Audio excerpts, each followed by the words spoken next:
Scabies. Rat scabies. Hey, everybody. It's Drag the Lake, and we're band here is for that? everybody. The Damned? Scabies? No, that's leftover crap. Rat scabies. What? I think that's the Damned. Is there an actual thing?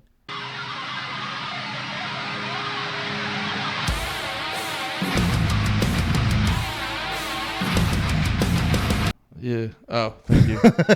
I listened to a whole podcast. The podcast I'm a producer for everybody. The podcast I sent you, No Dogs in Space, Oh. which I hope you listened to all 6 hours since I sent you that last night.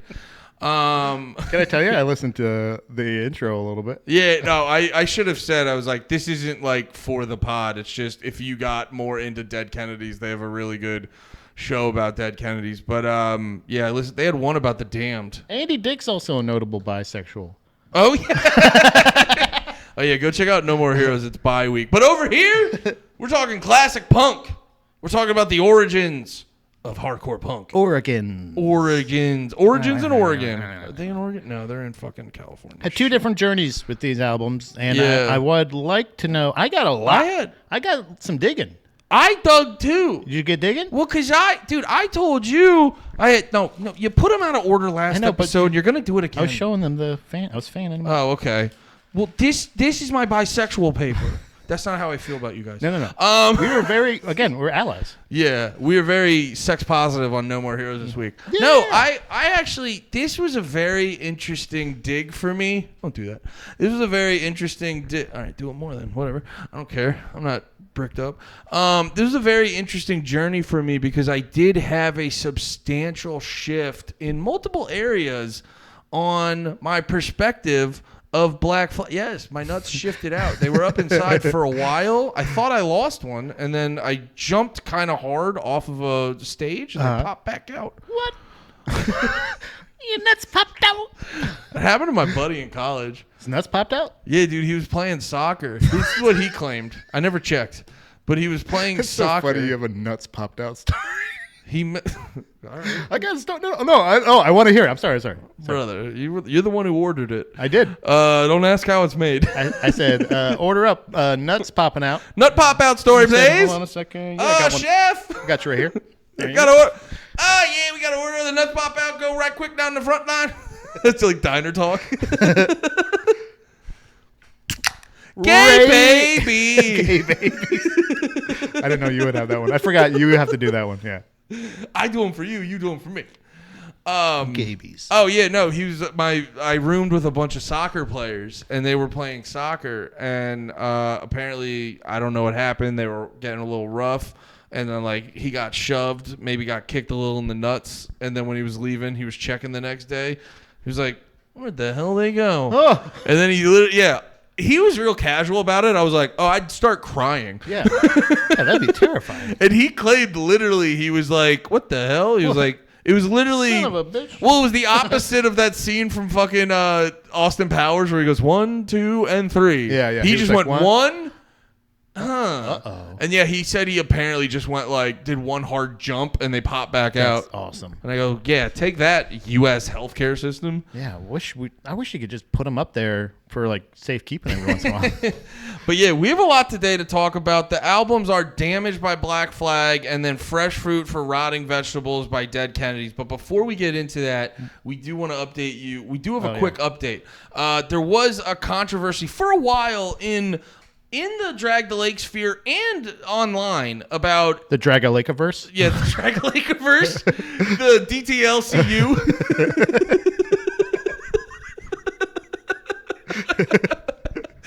There was a lot of controversy out there in the Drag Lake sphere. It was buzzing. There's actually, did you hear about they just started a war in Drag-a-Lake-istan? What the hell? Yeah, dude, they're hiding Drag the Lake. Hey, Gladden. from my liver, and you can see it. Huh? We're having fun, boys. But no, so we got introduced to the band Haywire. Been big fans of them for a while. Really enjoy their stuff. But we were always just like, hey, what's the logo about? Yeah, hey, guys. And then they get more popular in hardcore, and then it seems to see no one gives a fuck. And you're like, I don't care. Yeah. Let me put it this way, because I've seen the logo, the Iron Cross, used in a lot of like chill ways. Yeah. There's a lot of Literally, like, dude, skateboarders use it. bro. Literally, like, Element, right? did you know this? You know, like, skinhead used to not be a racist thing. Yeah. It was just for everyone, and then racist guys were like, "We want to dress like that." If I remember correctly, I think it was like ska, like it was like a first wave ska or something like that. No, like Wasn't it? there's Like, old photos of like mad black dudes dressed like skinheads. it's crazy. Yeah, it's fucking. And also, I really wish we could take that back because that's a style that would really work with my whole What? vibe. We can't? What about like suspenders or what are you thinking? No, taking back like the country. But they also had it like, it was almost like funny because it was like, Did you hear me? Pat, you have to laugh at those things. but they always have a little face on it. You know what I mean? They always make it like kind of cute and cartoonish. And I was Yeah. always just like, it feels like they're just trying to update weird, like kind Yeah. of like weird white supremacist shit. Yeah. Right? Or Wait, what? the Iron Cross thing. Well, see, that's the thing that always makes it confusing where you're like, well, wait, like sometimes this is chill, but sometimes dickheads have it. Like a Right. great example is like the don't tread on me flag. Yes. I think it fucking rips, but also like dickheads have kind of co-opted it. Yeah, yeah. And it's like in that gray area. But like the thing more so, like I never honestly really gave a fucking shit because I was like, Haywire rips, we'll figure all the rest out later. Right. But like the thing I never understood is just like, I'm surprised more people didn't make a buzz about it because like hardcore's so quick to be like the fucking morality police. Yeah. So if we actually go, I'm glad you have this up. If we go on Haywire's story, they've actually addressed the situation and provided some clarity. So I'm going to need you to go on the first clip of the story and hold on it. Oh, here, if we can back it up. All right. And then hold on it. Right here. So if you see this, Iron Cross this, Haywire that. Hey, wiretap some God damn it. How can I? wiretap some money into your account, iron that shirt, cross the street, and get some bitches. So I think that kind of settles it. Sure. At least now we know that there has been speculation out there. Unless Haywire's exclusively, they didn't tag us in that or anything, but I just saw that on social media. You thought there was going to be anything there. I thought there was going to be something. No conclusion whatsoever. I would say I do respect, though. That's them kind of going like, hey, shut up. yeah.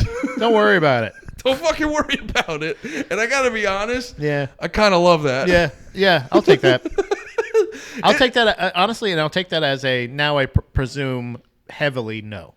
Not like whereas before I was leaning like no.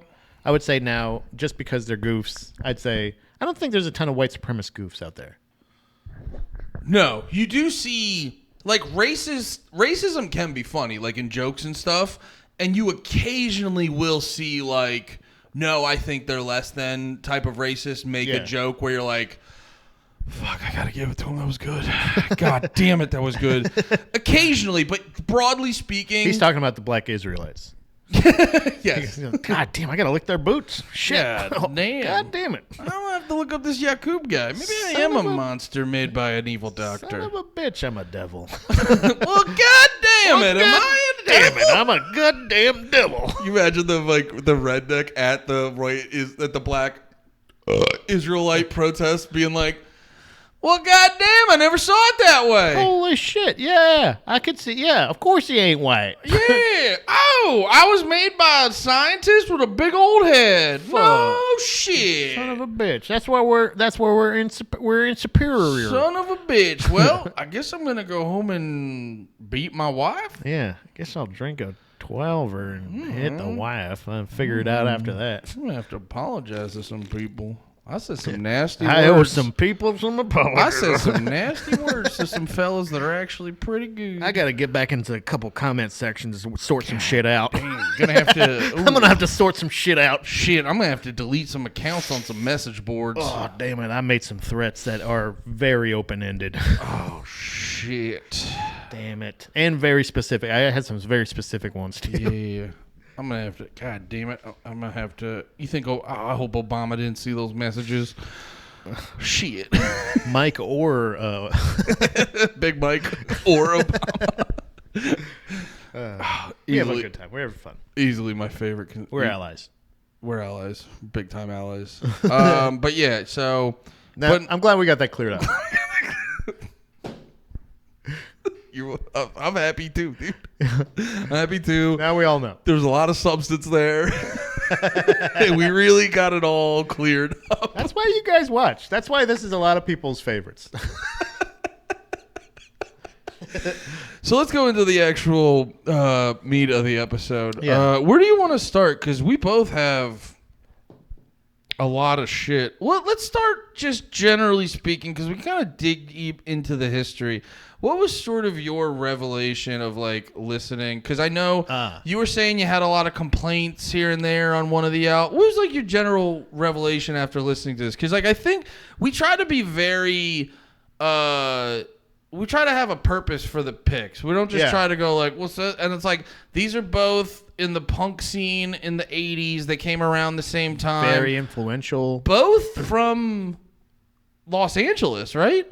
San Francisco for... Okay, so California, not Los Angeles. So they're in a similar area. These both came out around the same time. Yeah. And I do think they both had a pretty substantial, whether you like them or not, they both had a pretty substantial influence on punk rock. These are songs, to this day. Yeah, these are songs you've heard a million times probably. You've probably heard covered a million times. A band you love, you don't even know they're directly influenced by them. Yeah. Like a bunch of shit like that. So I'm happy to start if you'd like.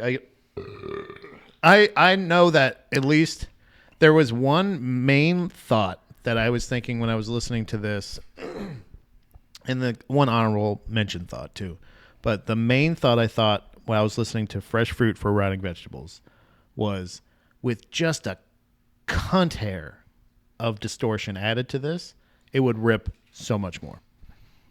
So without that, Change nothing else. Well, on its own, on a scale of 1 to 10, how hard does it rip? I'd say like I'd say it's pretty steady at a 7.5 out of 10. Interesting. Maybe 8. Yeah. So I was driving. 7.5. See, you know what's funny? This album for me, Fresh Fruit for Rotting Vegetables, that is I don't listen to it a lot, but because I listened to it a shitload in high school, so I like overloaded myself. But when I just get the right drive in, it's so. I was driving a bunch the other day, and it's such good driving music, and it was like fucking ripping for me. So on the Richter scale. Write it down. Thank you. On the Richter scale, I'm giving it like an easy 9. You know what I mean? It's not. There's definitely moments where it dips, but I would give it an easy 9 just because of like. I can hear what you're saying too with the actual the distortion or whatever the fuck, because there is. You know, we were joking about with Slayer taking out all the reverb and it makes some clarity for metal, and it's like, well. When you do sort of have that chainsaw guitar sound, a little bit of low end would be more helpful. So this band, and this is really funny because this kind of brings me into one of the other things that I really like about Jello Biafra / Dead Kennedys is the Alternative Tentacles label that he created in like. So they're a band, right? I didn't go too much into Dead Kennedys history, but this is their first full-length album they're releasing. Oh, okay. So this is Fresh Fruit for Rotting Vegetables is the debut studio album by the American punk rock band Dead Kennedys.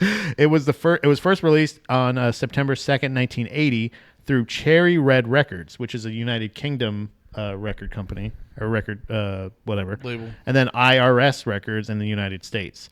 But it was later issued by Jello Biafra's own Alternative Tentacles label in the United States. And it is the Dead Kennedys studio album to feature drummer Bruce. It doesn't matter. But fuck that guy. But no, he started Alternative Tentacles in 1979. Oh, so he started it right before, which has a lot. It's crazy to already be that independent. Like they never ever wanted any commercial or mainstream and there's acknowledgement or success. And there's a really good parallel into fucking and a sick ass logo. What? And a sick ass logo. It's funny. It's not a squid. It's just that. Called alternate. Yeah, that's actually a really good point. Yeah. Here, can you bring it up for the people? I actually just tried to expand it, but these computers nowadays. Oh man, you should have heard me talking. It's just interesting. It's a bat. Yeah. You think it would be like a squid or something? And this is a pretty sick logo. It's a sick fucking logo. This almost feels like, you know what's really funny? It's almost like maybe he thought of the name and got the artwork separately. Do you know what I'm saying? Like he was just like, I just thought of something. Like maybe the guy was like, what about like Batty Records? and he's like, I like the name and I love your logo. What about Backbreaker? What about Bat Breaking Records? Bat Brains. Like what the about, Bad Brains? You know what I mean? What about? How about this? Bad Bat Records. Hey, they're black too, just like the bat. We could reach out to the Bad Brains. Huh? Also, we're eventually going to have a black drummer. So like that I always thought that was really interesting. The fact that like there was never. They did it themselves, and that's what I was going to say. The whole time, yeah. That was a big part of Black Flag is like this record, and I'll get more into it when we shift over to Damage. But this record was actually a huge reason why they originally had their own record label, or was it Greg whatever the fucking Greg Ginn, which he's been the only member of Black Flag from front to back. He started a record label to put out their own shit. Right. And so it's kind of crazy how a lot of these bands back in the late 70s were still doing it like themselves. Yeah. I think the like everything about so Dead Kennedys to me, the honorable mention thought that I had while listening to this album as well, real quick, was I never ever heard the parallels as much as I did these couple listen throughs of how similar, and I meant to Google this. We can probably Google it live, but how similar the Dead Kennedys and Bad Religion sound. Like musically. Go ahead. Song to song, it reminds me of an early Bad Religion album, as opposed, obviously not the lyrics, like not the vocals, but the songs and like the structure of the punk songs that they write. Yeah, it reminded me so much, and that's what I was saying. I think maybe even with that Cunt Hair of Distortion, they turn Dead Kennedys into, and they had the Dead Kennedys are surf punk, right? They're considered surf punk. Bad Religion had the EP Surfer. Or sorry, that was NoFX.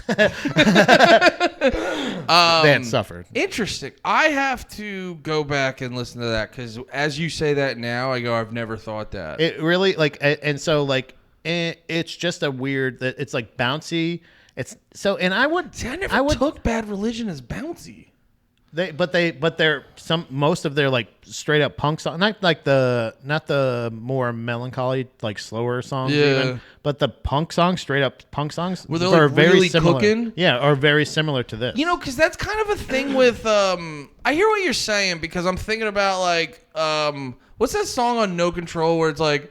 Bang, bang, bang, bang, he's dead. Yeah. Bang, bang, he's dead. And like if you think about listening to like the songs on this album, or even like one of like my favorite Dead Kennedys song, which is Police Truck. Mm-hmm. The way that like when I hear that, like this is why I say it's like driving music. It's like you can feel like the almost police truck that they're talking about driving down the highway looking for people to, and it's like, you know what? Because their music, you can hear it a lot on Holiday in Cambodia. It has like immense forward momentum, and I hear what you're saying because Bad Religion does have a similar thing when they're playing their fast songs that are really cooking. The forward momentum, it just feels like you're in a fucking you're in a truck where the brakes aren't working. And I'm mainly talking about it's the album How Could Hell Be Any Worse? It's from 1981. That's like their first one, right? Yes, yeah, Bad Religion. So it's technically it's a year after Dead Kennedys came out, so it could be that they're very heavily influenced. Yeah, so funny. We've talked about it before, but they literally put out How Could Hell Be Any Worse, and then immediately put out a prog album. Yeah, and dude, they said I was reading a thing about it. Fans, if they would go to a Bad Religion show and they would start setting up keyboards, they'd like start throwing shit at the stage. Yeah, because like, do not do that. Yeah, you found your lane, and then right after that, then they go into like Suffer. So then there's the prog rock years, and then they go into Suffer. Yeah, which is an icon. They wrote many iconic albums, but it's really hard not to hear, I guess, what now seems to be the influence of Dead Kennedys on Bad Religion. Sure. And I don't know if they're I think Bad Religion's LA based, so they very well could have been in that scene or seen them. What was your feelings on The Empire Strikes First? Just if we can take a quick sidebar. For Bad Religion. Because that was my intro on Bad Religion. Besides Empire Tony Strikes Hawk. First. Besides, like, just whatever songs were in Tony Hawk, The Empire Strikes First was my Bad Religion intro. I don't know if so. Like, I kind of checked out of those guys for like the newer stuff. Yeah, that was the one where I was like, it was pretty cool because I liked the fact that some of them were using double bass. I think they got a different drummer, but I kind of checked out for the Process of Belief. I kind of was like, all right, this is a little. I like it. I like it a lot more now that a little bit more I'm older, but like. The oh fuck! What's the song? Dude, so many albums before the they had that's the ones Against the Grain and like no New America and Before were all very much in that was my purview. I loved that whole era of Bad Religion, and then after that I kind of just go into like I'll check in like kind of like Strung Out now where I'll listen to their album whenever they put something out, but I'll go like. You know, Pat, what do you like to put on your turkey at Thanksgiving? Gravy. Anyway, go on. You got me covered. But like, it's really hard not to hear an influence. And I would say another takeaway, real quick, about Dead Kennedy, this album in particular, is they get the surf punk or surf rock or whatever thing because of that fucking douchebag East Bay Ray. But like the guitar player. Why is he a douchebag? Just because it's a thing where like he just only plays that way, and that just they're called surf rock. I would say pop punk still. When they have wait.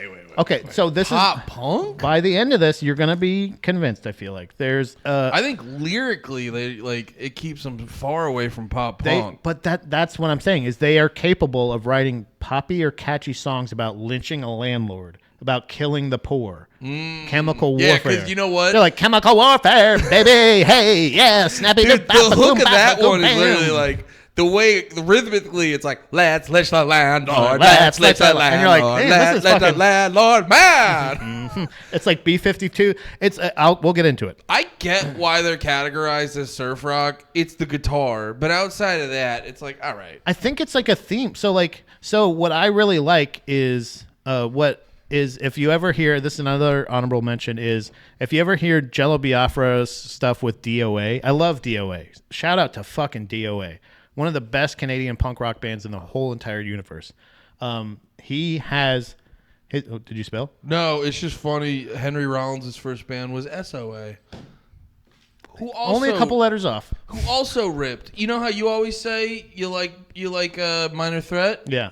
Yes, I love them. No. Yeah. You don't. Yes. But if you're saying, hey, if you guys like Minor Threat, yeah, put that aside. Get yourself some 7 Seconds. Yes. But you can also grab a little bit of SOA. Oh, okay. Because they fucking ripped. I checked it. Also, they're one of those bands, 20-minute EP, like fuck. Or no, it was like they had like an 8-minute. They only ever put out one EP. It was like 8 minutes. 10 songs. I go, awesome. How do we get a Richter scale? What? I really want a Richter scale. I can't stop thinking about it. I wrote it down just for... I saw you. Remember. I actually really appreciated the Richter scale. We'll figure that out. If it's like if you guys want to give us a graphic or something. It'll be. We can have it back here. Like, bing, bing, like the Doom clock. Yeah. The Richter scale. Yeah. It's like, oop, we're 20 minutes till midnight on the Richter scale. So the cover of this album is really interesting. So the photo on the front cover showing several police cars on fire was taken during the White Night Riots. That was of May 21st, 1979. That resulted from the light sentence given to former San Francisco supervisor Dan White. Wait, is the White Knight Riots? It's like, don't be mean to that lady. I'm a white knight. And by the way, I don't think I always just assumed because of the whole Cambodia talk, I always thought this was some kind of like war bullshit. Yo, you know what I'm saying?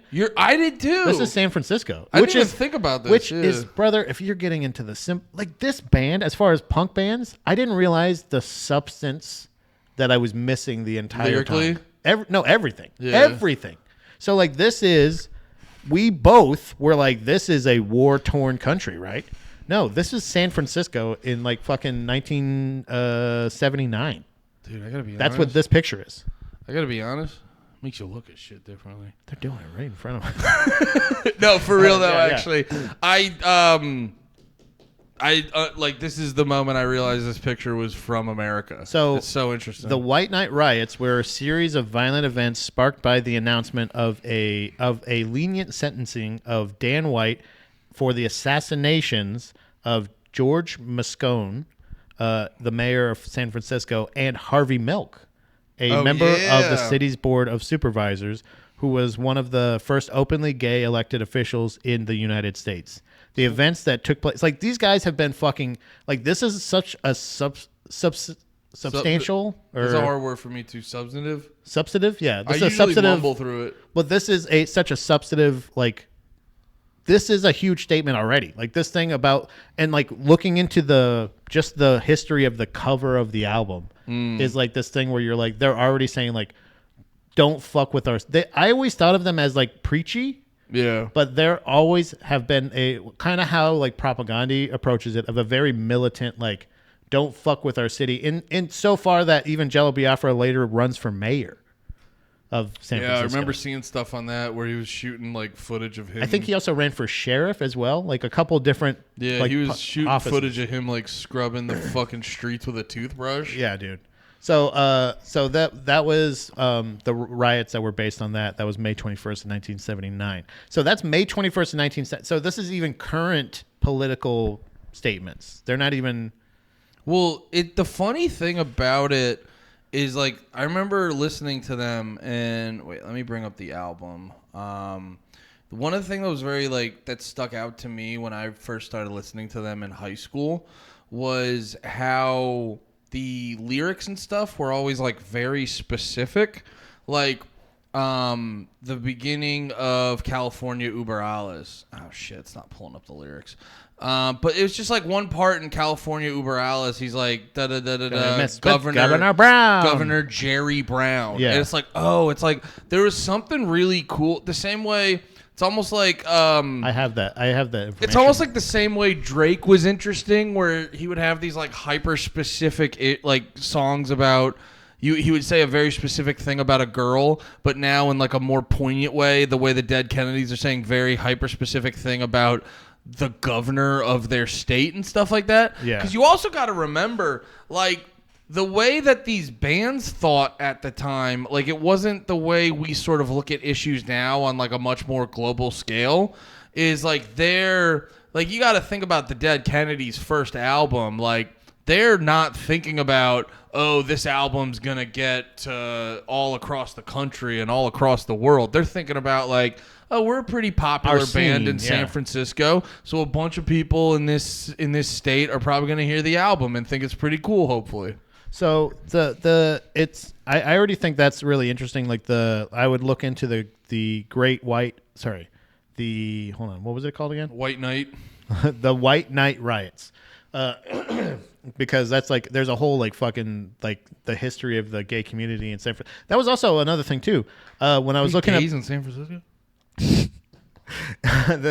There's a weird thing where I was like, I wanted to make Jello Biafra one of my notable buys. I looked and I dug, and I swear to God, I have breaking news right now. Not bi? Not even gay. What? Guy got married. Look at this. October 31st of 1981. To a lady? To a lady.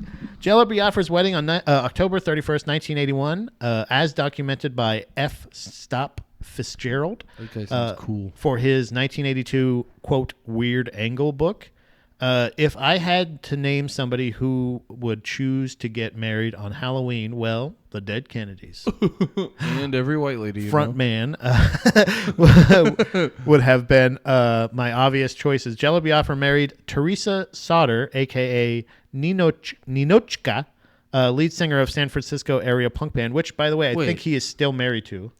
Did she give herself Ninochka? I think that's her band name, essentially. Can't give yourself your own nickname, dude. I'm sure East Bay Ray fucking did. I don't know what my problem with East Bay Ray is. I just hate that fucking name. It just sounds like a name you make up yourself. Hey, I'm East Bay Ray, guys. Oh, No, it's not dude, cool. that's- fuck you. No, dude, that's the whole way nicknames come across. It's either where you're from or like a thing you had on you. His name's probably not even Ray.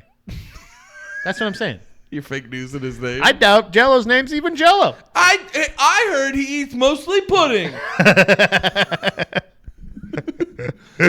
But yeah, this is them getting married in a graveyard. So he's married to a broad. He's just really Allegedly. he's just really supportive of gay people and sounds super gay. I love eating pussy. I just love it. It's just so yummy. Yeah. Let's get married on Halloween. Yeah, it tastes like kind of like salty a little sometimes. Get over here. Let's have sex. Sex. We just do Dead Kennedy's albums every week so we can make fun of his voice. So I just wanted to quick origins. This is really interesting. The origins of Alternative Tentacles trace back to June 1979. Nice. The name Alternative Tentacles was used by as the label name on Dead Kennedy's self-produced debut single, California Uber Alice. In true So independent, that was like their first song? that was their first single. So like that was actually I think written for I think that song California Uber Alice was written and recorded in one of Jello's earlier bands. So I think they were like, well, if we're gonna really make a splash out there, let's do something that's already established. I did that one time for a Battle of the Bands competition. You just did California Uber Alice. Yeah, I hired Jello Biafra.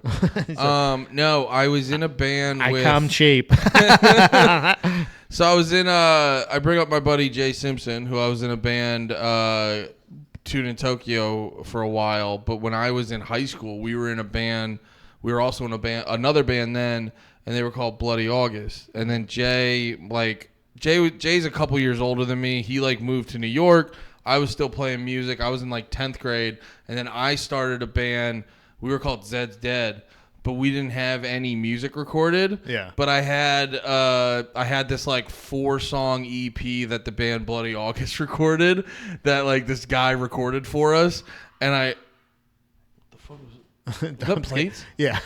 Dude, I got to be honest. When I was talking, the way that sound was made as I was talking, it sounded like Dom was shrieking. And I got so fucking freaked out. It was crazy. Oh my God. I thought I lived in a world for She's fine, Andy. Move on. Oh, yeah, you're right. She wasn't shrieking. She's alive. She's making a sandwich for me to. Your wife's not dead, right? Are you dead? Dom, are you dead? No. All right. You guys heard that, right? Not dead. That was definitely not her, not the wolf cleaning up. Yeah, I'm not dead. I'm Dom. I'm not dead. Totally alive. She's fine. Move on. So anyway, Dead Kennedy. Unrelated. Where's your Jello Biafra sounds super gay, right? unrelated? Where's your trash bags at? If I were looking at a safe place to throw something away, where would I go?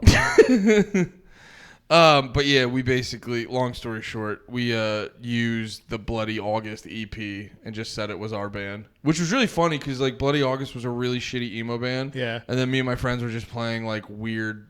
Basically, I was trying to write Gallo songs. Yeah. So it's just completely different. And it was like Jay who can actually sing and me who just knows how to yell. The original idea for Alternative Tentacles was to be based in Europe only. What? And concentrate on European released and exposure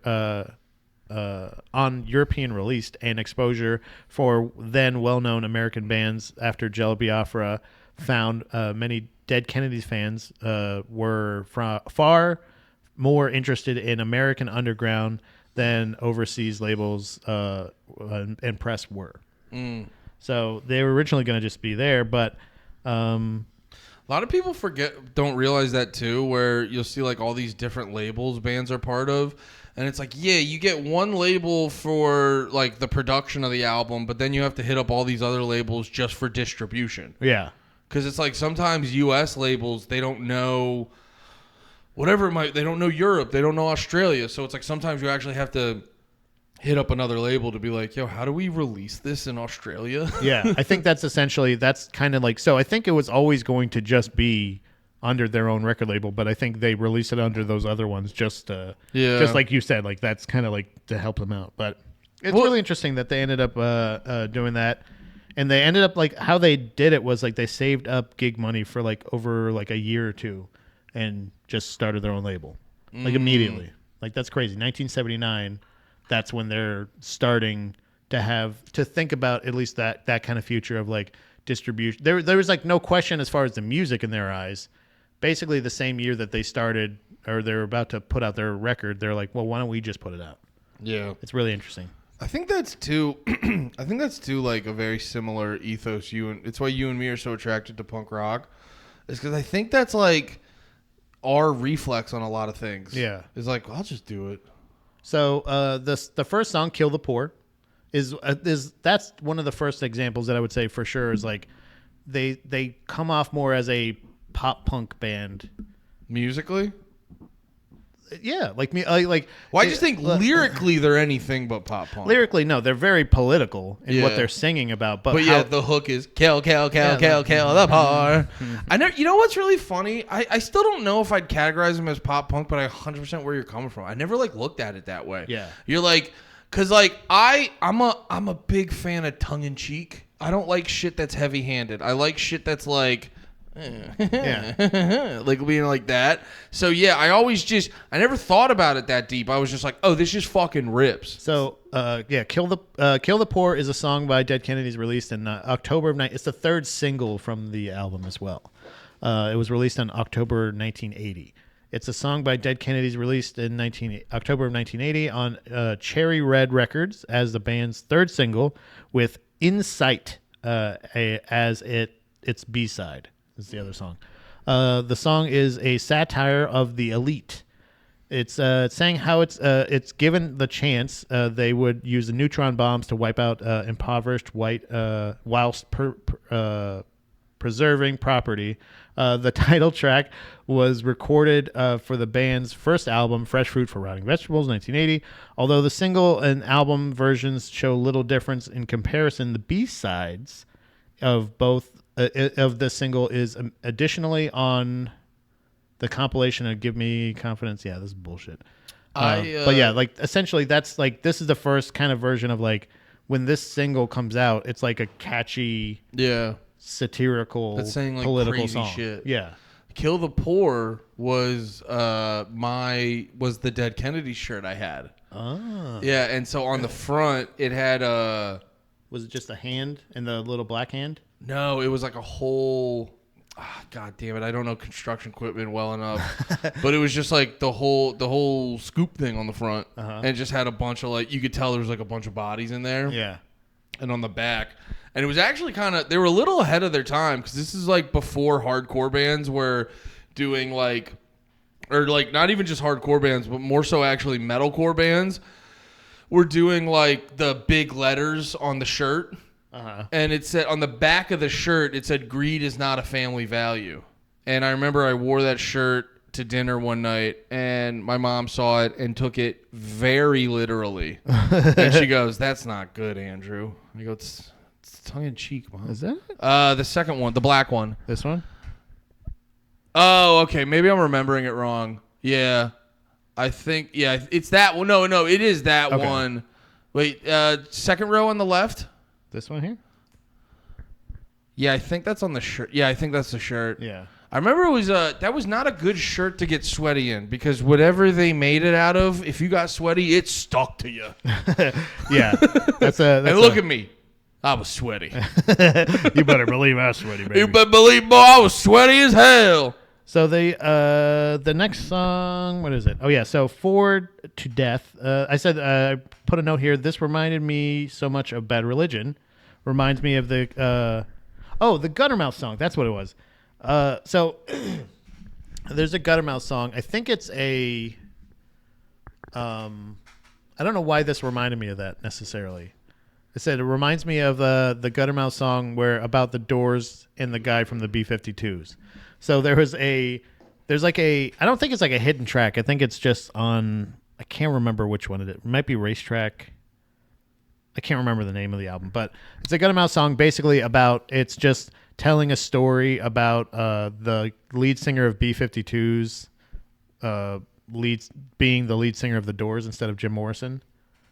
Like That rules. It's such how a very hyper specific it it's is. such a specific thing, and it just reminded me. This song, for some reason, just reminded me of like, what if Jello Biafra was the lead singer of Bad Religion? It's just like, yo, Bang bang, he's Bang, dead. bang, he's dead. I want to conquer the world. Yeah, like it would just be like him just being all like fucking weird. Like it's so crazy just to hear so many parallels between Bad Religion and Dead Kennedys while listening to this album. But I was like, it's kind of undeniable for me. Yeah. The next song, When You Get Drafted, I put love the effort, love the effect on the guitar in the song. Reminds me of a theremin.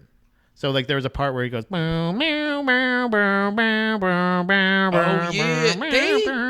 this is why it's such a cool sound. Well, this is why I don't like the surf, and I get why they're called surf rock. Yeah, but like they go way too spooky with their music. That's what I'm saying. It's to not fully. It's like no, surf rock is like fun. Let's forget our problems. Yeah. It's like no, they're singing about killing the poor, and they're making the music spooky as fuck. Aside from Police Truck, I would not categorize them as surf punk. That's the only one. I mean, dude, Police Truck's like the. You know, like they have that at least. Yeah, and I think it's honestly too. It's like a lot of times too. When you get one real notable song, people kind of go with that and not think about the rest. But Yeah. I could see like the chainsaw guitar. They have a real. The guitar really cuts through everything else. And a lot of their shit is kind of fast. And a big parallel between this band and Black Flag is very proficient guitar players. Yeah. It really breaks the stereotype of, brother, you could just play some punk rock. You don't even got to learn your instrument. You just fucking try it and go, and it's cool. And it's like, or you can really learn your instrument and you can play really fucking good guitar lines in the Dead Kennedys and Black Flag. People forget that guitar and Black Flag kind of riffs. They got some riffs. Yeah. The next song, Let's Lynch the Landlord. Let's let the landlord man. I put down Luigi before it was cool. They were all about killing fucking authority figures. And also, this is where I noted they have such a great ability to make evil shit sound like a bop. Yes, that's what I always loved about listening to the Dead Kennedys is like you're in I don't know, you're almost being like, it's like you're being held captive by this dude. Yeah. But he's smiling and he's lighthearted the whole time.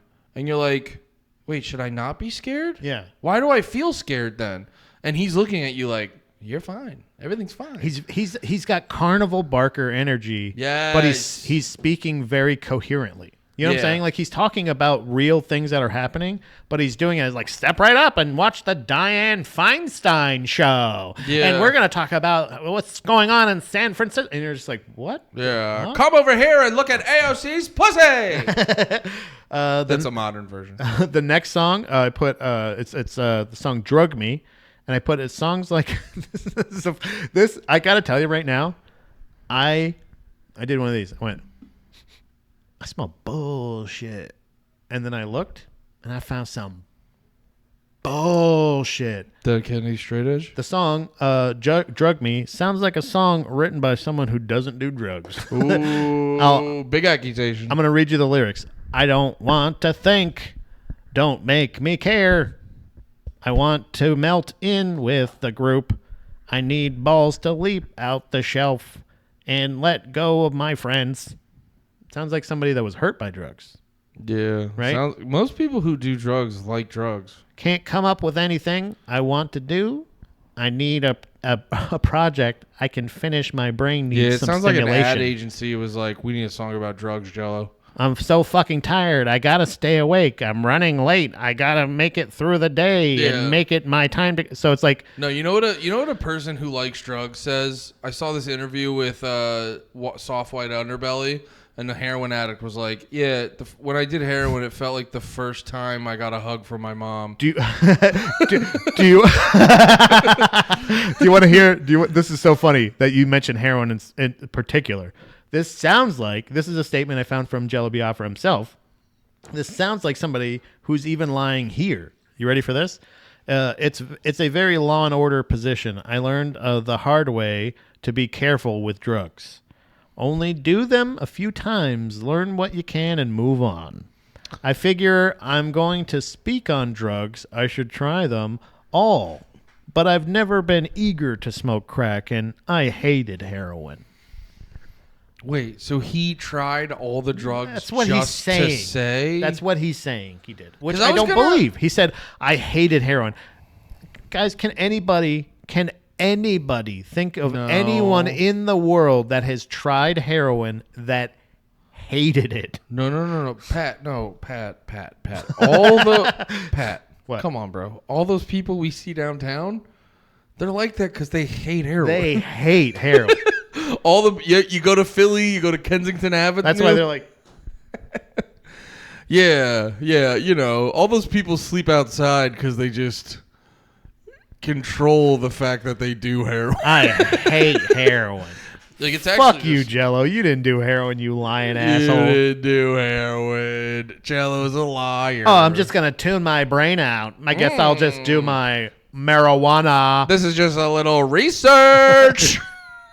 Fuck you. You didn't fucking do You it. didn't do I think heroin. he's a secret straight edge. You didn't do I think that's the only straight thing about him. No, Pat.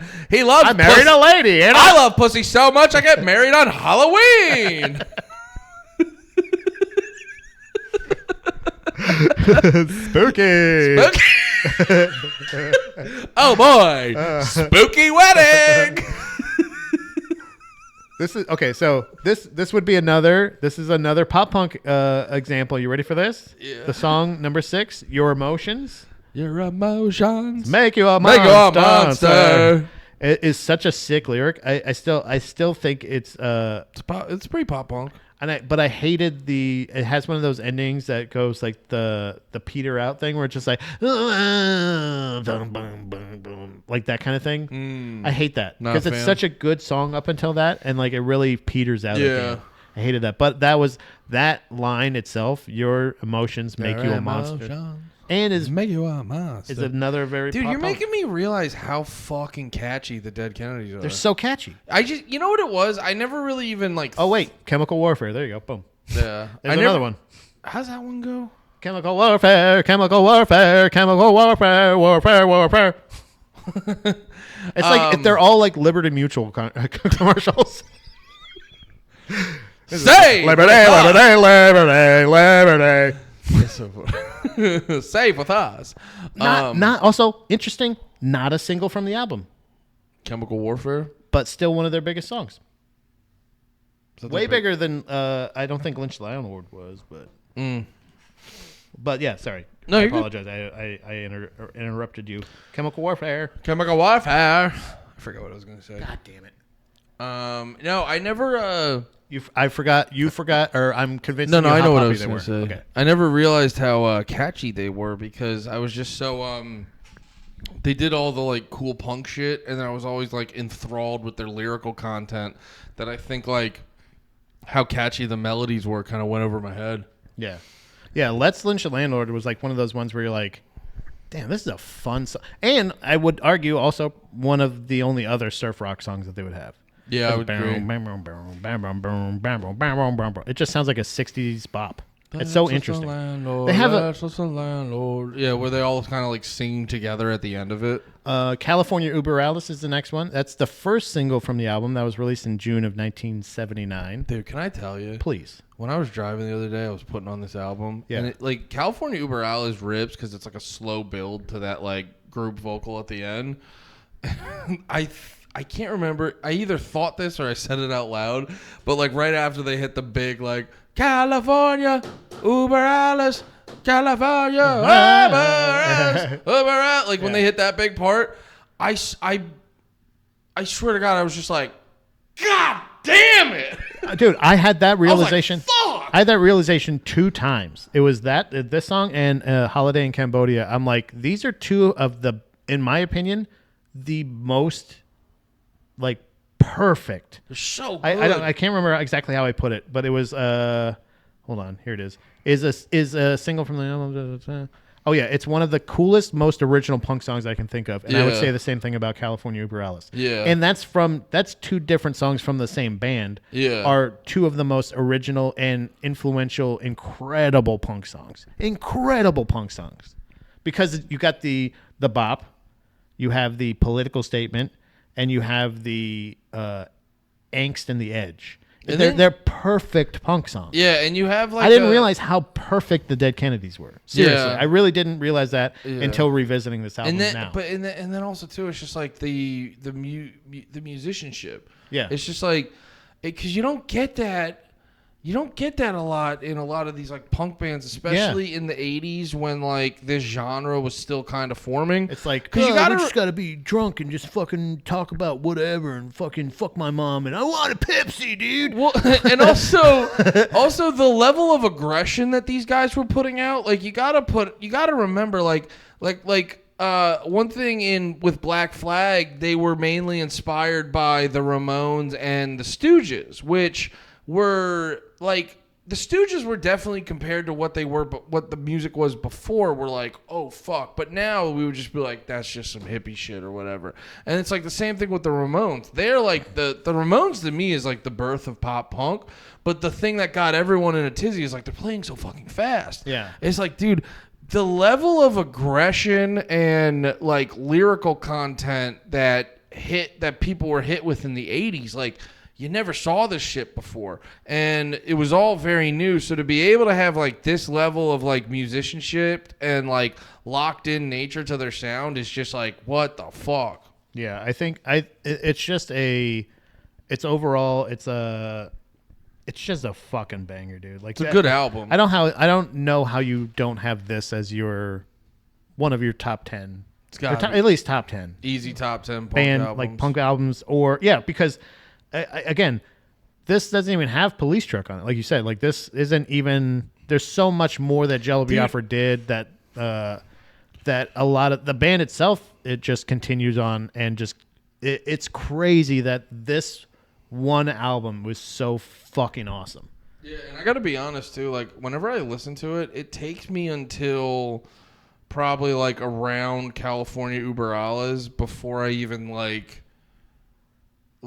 I go like, how many songs are left? Like where you're just kind of listening. Yeah. It's like I'm pretty deep in the album before I even like consider changing it. The song number 9, "I Kill Children." What's that about? It satirizes satirizes America's twin obsessions with extreme violence and conservatism. Jello Biafra had said on his spoken word tours. By the way, I saw Jello Biafra's spoken word tours, I think twice, and I had most of his albums.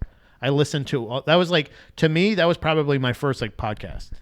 Or I would listen to him like stand-up albums. I would listen to those on What loops. were they? He was just like, this is what I think about this. Yeah, they were just literally him just giving talks. So like I had I can't remember the names of them, but they're very, they're super silly. Like him with a big thing. And I remember I saw him and he had a big sheriff's belt buckle on. Yeah. It was so funny, I but wonder if they're on Spotify. probably, yeah. I can't, it's like they're really interesting names, but like I remember I like would borrow them from people and like copy them and just listen to them over and over again and understand very little. I probably would ingest a lot more now. I just had no idea what he was talking about. I just thought it was so fucking cool. Are these it? So like these down, I think. Actually, no, I don't think there's like they were like weird. They were like even weirder looking art and shit like that. But like it's kind of similar. They don't look too dissimilar. I think I may have bought one by accident once, thinking it was one of his side project things like that he would do. But he was just it was just in general, like it was kind of his spoken words tours that he wrote the song when he was 18 years old after thinking about how and why people became serial killers. And actually considers it one of his weakest songs. And I would say that because I had very little other notes about that. Stealing people's mail. It's a less dramatic than killing children, I suppose, but great guitars in the song. You got to ramp it up a little bit better. If you're going to lynch the landlord, Yeah, it is kill funny to be children, like, and I then kill go, children. and also I steal people's mail. Also, I commit federal mail fraud. Don't start out with the Uber Alice. Go, What's the other one? Oh yeah, so Funland at the Beach. This is the note I put. I have no idea what the song is about. I thought he was saying flash little kids over and over again. So here's the lyrics. Sunny Sunday at the amusement park. See the fat kids spill their pop. Is that the one who was like, oh no, I'm thinking of a wrong song. Go on, sorry. It's oh babe, lots of flags and balloons, but someone sabotaged the roller coaster last night. Ran a turn and it smashed right down through the crowded haunted house below. Oh no, human hamburger, no. And then and it crushed little Adam in the boardwalk. So it's just basically it's crushed little kids on the adorn the boardwalk. Oh, this one, yeah. Yeah, don't love it. So the next song, "Ill in the Head," I had the literal thought that with just a cunt hair of distortion, the songs that would rip so much. This was the song that made me think of it. Surf punk doesn't. It kind of gets old after, and even a little interesting. Oh, yeah, sorry. Surf rock gets a little old. Like surf punk gets a little old, even when it's an interesting band like any this. genre like that where it's like the parameters of it are so hyper specific that like you can get tired of it very quickly. Yeah. And then finally, so The Holiday in Cambodia, like I said earlier, it's the second single from the album released in May of 1980 and is one of the coolest, most original punk songs I can think of. Mm-hmm. I also, too, I like when a band puts another single as their last song. Oh. Because in the day and age before streaming, it was always nice when the band didn't like front load all the songs like that. Also, I wanted to show you the cover for this single. I thought you would like it. Oh, it goes nuts. It's pretty crazy. Is that a chair? Yeah. So, is that guy being hung? Yeah. Oh my god. That was always what I loved about punk albums. Is the cover you're always like, oh my god. The photograph on the front cover of the single was taken from the Thammasat University massacre in Thailand, depicting a crowd member beating a hanged corpse of a student protester with a metal chair. That's crazy. Yeah. But so it's just interesting that it's really insult to injury of like and it looks like everybody's lined up too, but it definitely shows like they were not scared of brutal imagery, of talking about crazy subjects like that shit, and just in general like making it. What kind of show? Sorry, no, go ahead. Kind of showed you they were like really about it too. So this is an interesting song about this too. In October of 1998, Jello Biafra was sued by 3 former members of the Dead Kennedys who claimed that they had been defrauded of royalties owed to them. The record industry has been skimming royalties owed to artists since the beginning, according to the Dead Kennedys guitarist Dickhead Ray. This case, shit, Ray. This case is no different from Gay Ray. From blues musicians being. See, now he's trying to go like, oh, we're no different than black people. We're getting treated just the same. Okay, so like this is where East Bay Ray becomes exposed as a Karen. This is no different than the blues musicians being taken advantage of in the 20s and 30s. There is no denying we were the victims here. According to Biafra, the suit was the result of his refusal to allow A Holiday in Cambodia to be used in a commercial for Levi's Dockers. Biafra opposes Levi's due to what he believes are the unfair business practices and sweatshop labor. Biafra lost a lawsuit, and the owner of Alternative Tentacles was ordered to pay $200,000 in damages to the other band members. That's why I don't like East Bay Ray, because he's a little bitch ass that wants to sell the song to Dockers. Oh, so he wanted to. Also, what's Dockers want with the song? Yeah, I don't understand what That's Holiday weird. in Cambodia. Probably just okay. the riffs and stuff. So like that. he sued Jello because Jello wouldn't let them sell the song to Dockers, right? Or let Dockers use it. Yeah. I always find it interesting too when you and hear the record company in this case was Alternative Tentacles, which is owned by Jello Biafra. Yeah. And East Bay Ray, which doesn't make any sense to me. I don't, unless at some point, since they don't like each other, obviously, maybe he bought him out of his shares or. I always find it interesting too, like because there's a bunch of shit with Black Flag about the band getting sued. I'm always like, especially when it's over like petty dumb shit. Yeah. And I'm always like, you know what's not punk rock? Suing each other a bunch. So Doesn't feel very punk rock. another unpunk rock story connected to the song is remember I told you I saw Brandon Cruz. I've seen the Who? Dead Kennedys. I've seen the Dead Kennedys completely, but separately. Yeah. So I've seen Jello Biafra do a spoken word, and I've seen the Dead Kennedys with Brandon Cruz as the lead singer. Brandon Cruz was the former lead singer of the punk band Dr. No. He was also a child star from the 60s, I believe. Okay. He was What year was that? Brandon Cruz turned so when I saw him Yeah. was the early 2000s. So he was in Dead Kennedys from 2001 to 2003. Yeah. And apparently Dr. No was due to put out an album in 2024 and do a tour the world. But I saw he was the lead singer with the Dead Kennedys, and they were doing "Holiday in Cambodia" as their last song. Mm-hmm. And this was a song where he invited everybody up on stage, and I was, even at my little fattest self, was like, I'm gonna get up on that stage. Yeah. I'm gonna do it. And I started to try to heave my body over the barricade, and he stopped the show because somebody had taken his dog tag. I remember you telling me about this. Yeah. And that was the thing. And he said, we're not going to start playing. We're not going to finish this song. And we're not getting off the stage until whoever's got my dog tag gives it back. That is very important. My daughter gave me that dog tag. It is very important to me. And I'm like, this is the unpunkest thing. And by that time, I'm like teetering on the fucking barricade. I'm like, well, I'm not going to go up there now. You're just like on the barricade, like, are we doing it or not? Yeah. I was I'm either going this way or that way. Pol Pot, or what are we doing? Pot. So up until that point, it was pretty cool. I got to see East Bay Ray. You're just like freaking out. You're like, this is even fun. You don't even do the voice. You're not even doing it. Yeah, you're just. So the last song is Viva Las Vegas. It's a cover, and it's still, I think, my favorite song version of the song. And I wish, much like the B-52s, the thing I was talking about earlier, I wish that Kennedy's covered more Elvis songs. That'd be pretty cool. Because I think Elvis songs translate in an interesting way into like punk. And that's in 1960. So I would say, maybe not necessarily surf punk, but a 60s style themed punk band.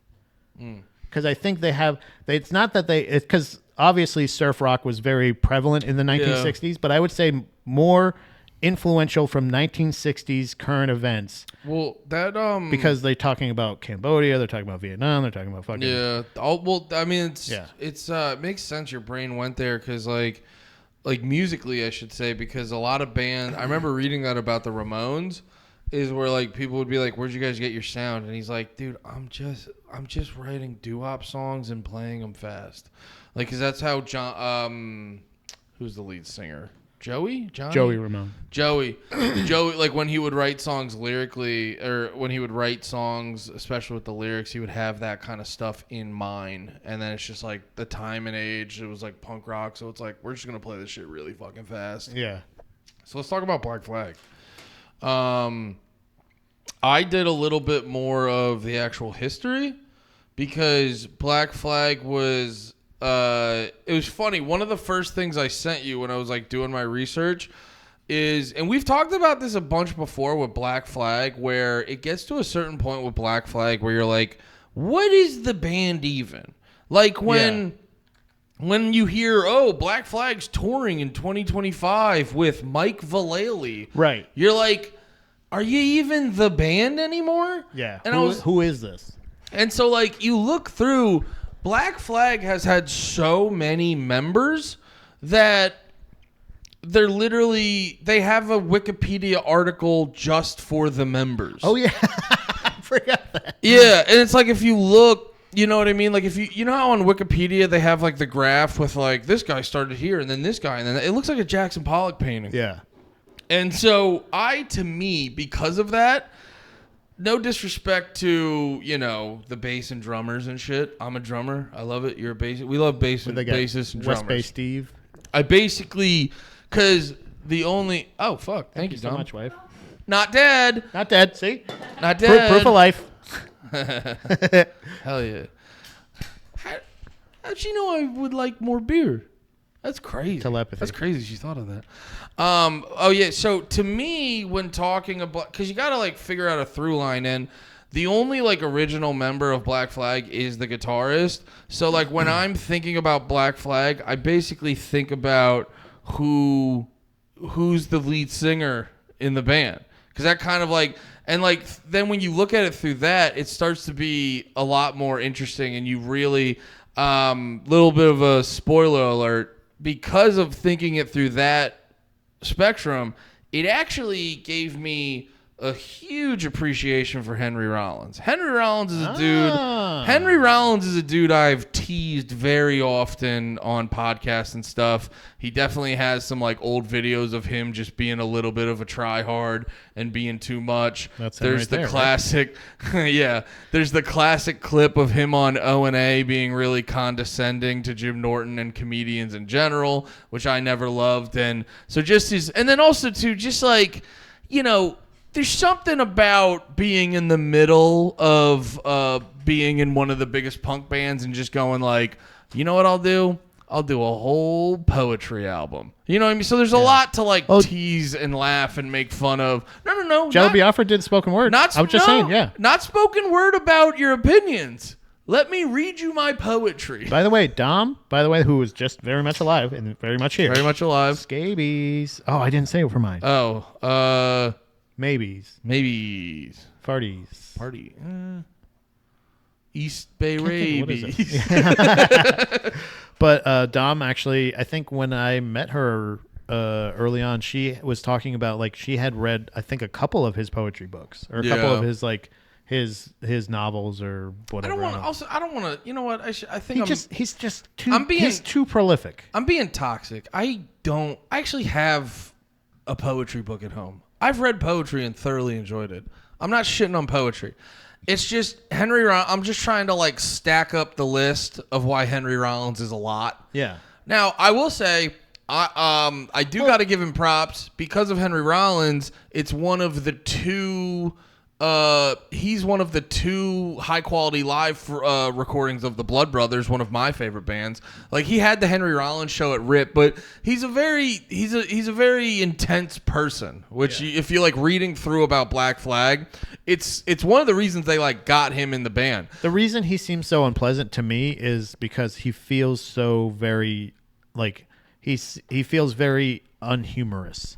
He feels like he is like very much unamused at all times. Every single joke you make, he feels like he's going to be like, what did you mean by that? Yeah, like, you know what I mean? Like, he doesn't seem like you can ever just, like, cut loose and joke around with him. And then he gets older, and now he's like, he's always been exactly the exact same. Even when he was like, when he just had so much more energy, I think back then. Yeah. So like, back then he's like doing so much, but he's basically the same. He's just an old, opinionated man. Yeah. And that's all he is. He seems very bitter. He seems very opinionated, and he seems very much cultured, but like his own way. Like he's not like he's like very aggressive about it, and it's rough like, around the edges. Yeah, and it's always like, we're not mad at you. He seems like the least Western cowboy I've ever seen in my life. I think that's really what it is. He's just a humorless, tough guy. Yeah, but all that being said, that's why it's like rode hard, put up wit. That's why it's like after this experience of like researching and listening to all the music, it actually gave me a huge appreciation because music-wise, I'll start here. Black Flag pre-Rollins, I gotta be honest, fine at best. Yeah, not. And dude, it's so funny too. Like Black Flag, listening to this. So their first EP, they have Nervous Breakdown, which I gotta be honest, pre-Rollins, there's like two songs I like. It's Fix Me, and they have a song called Six Pack, which ended up on Damage. Yeah, and then the Fix Me, the guitar on that fucking rips. I forget, is TV Party on this one? TV Party is on Damage, but interesting thing about that, it kind of was on stuff before, but we'll get onto that. Okay. It's I didn't realize how interesting the first like 6 years of Black Flag were. Well, technically, they were around for a while. So they started out. They were originally a band called Panic. And then they're originally a band called Panic. They started in 1976, but they never recorded an EP or anything until 79. So they're a band called Panic. There's Greg Ginn. He's the only, I told you before, he's the only member who's been in the band front to back. And then that was the Keith Morris era of Black Flag, which I got to give it to him. It was way smarter to start the Circle Jerks. Him and the Circle Jerks is amazing. I never really listened to the Circle Jerks that much. I knew like Wild in the City and like one other song because I think that song's in SLC Punk. I can't remember, or maybe it was a Tony Hawk. Yeah. But then I was listening to a little bit of Circle Jerks this week. Absolutely rips. Can I be honest with you? Yeah. I kind of find the Circle Jerks insufferable. I hate them. Lay it on me. Them and kind of the Bad Brains in a way, but not like necessarily. It was more of my experience. My experience with the Bad Brains got tainted by when I saw them live, and it was really underwhelming. From what I saw ahead of time. But I'm sorry, go ahead. No, you know what it is with the Bad Brains? It's because, and I, not to be awkward, but I think it's the fact that they're all black dudes. So a lot of like people get bricked up over that. And they really like oversell the Bad Brains because I've listened to them and I go, hits. They're not bad at all. And I will say this too: no band was faster than them at the time. But you are also like, don't get me wrong, it's monumental, it's historic, having a all black punk band that popular. But people get a little heavy handed when selling the Bad Brains. But with the same thing with the Circle Jerks, where I've only had the opportunity to see the lead singer of the Circle Jerks, who ended up starting that band off. I saw them live, and I was just like, this sucks. And it like didn't translate. Even when they did Circle Jerk songs, it doesn't translate. It was just kind of like one of those things of like seeing modern day. And then I was like, well, maybe just revisit them. It doesn't hit like, so where I'm listening to Dead Kennedys, Fresh Fruit for Rotting Vegetables in 2025. Yeah. And I'm like you just said, like, God damn, this still hits. This is still so good. Yeah. And the production and the song and the build. And like I said, like timeless punk songs on this case. Circle Jerks, for the reputation that they have and for the notoriety that they have, in my opinion, are way oversold. But I can understand what you're talking about. No, I can see that because when you put it in the context of like you listen to Fresh Fruit by Dead Kennedys, you go, God like, damn. Wow. I listen to Circle Jerks. It rips, but also it's not hitting me like that. Yeah. But I do listen to it because, I mean, and I'll give a pass. Like, we're talking about people who are still children, basically. Yeah. Yeah. In this case, and the fact that I saw them in 2013 or 2012, and I saw them. And they were an influential band from like 1979, 1980. So like, yes, they've been around forever. But so the reason I brought up their age is why I'm going to criticize them. Because like Keith Morris, very talented, very good in Circle Jerks, was still finding his way in. Dude, I got to read you these lyrics. These are insane. Because it's so funny to be like, it's so funny to be like, dude, give you a little preview. Like one of the lead singers literally, like one of the things about Black Flag. So you're talking about the same guy I am, right? Keith, the lead Morris. singer, the guy who was the lead singer of Circle Jerks? Yeah. Oh, I fucking hate that guy. Sorry, go ahead. No, it's sorry. fine. I wanted to make sure, like, I was like, I think the problem with the Circle Jerks that I don't like is him, which is funny that you're talking about, like, so his lyrics stink. I'm just like so happy he went to the Circle Jerks because like, it wasn't there. I was like, the reason, and I'm not trying to be a dick, but the reason it was like sticking out is because it's like you hear. It's so funny how people consumed entertainment back in the day because, like, dude, Black Flag shows were getting shut down because they were like super violent and everyone was, and like there was a whole thing with the release of the album where. They didn't, like, the record label said there was no social value to it. Like, and then it's so funny, too. It's like they were getting this reputation before Henry Rollins, before Damaged. Yeah. And, dude, like, let me read the lyrics to you for the song I've Had It by Black Flag. The band, the crazy hardcore, the band that invented hardcore punk rock. I can't go to work. The boss is a jerk. I ain't got time for this school. the fucker's a fool. I'm so glad you. I'm going to explode. I've had it. I lie around with the TV on. I don't do nothing. I just hang around. And it's just that. And like, Hey, I thought I was being a dick. Fix And then me. Fix my head. Fix me now because I don't want to I be don't want dead. to be. Whoa.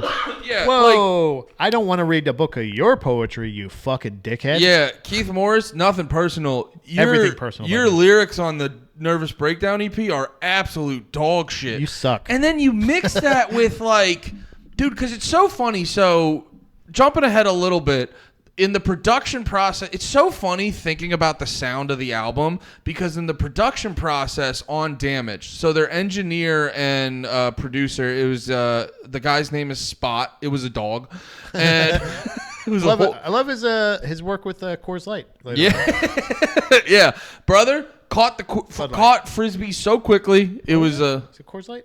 no, Spuds you're thinking McKenzie? Spuds McKenzie. Damn. Yeah. I'm gonna look that up. No, it is. Is it? Okay. You're wrong.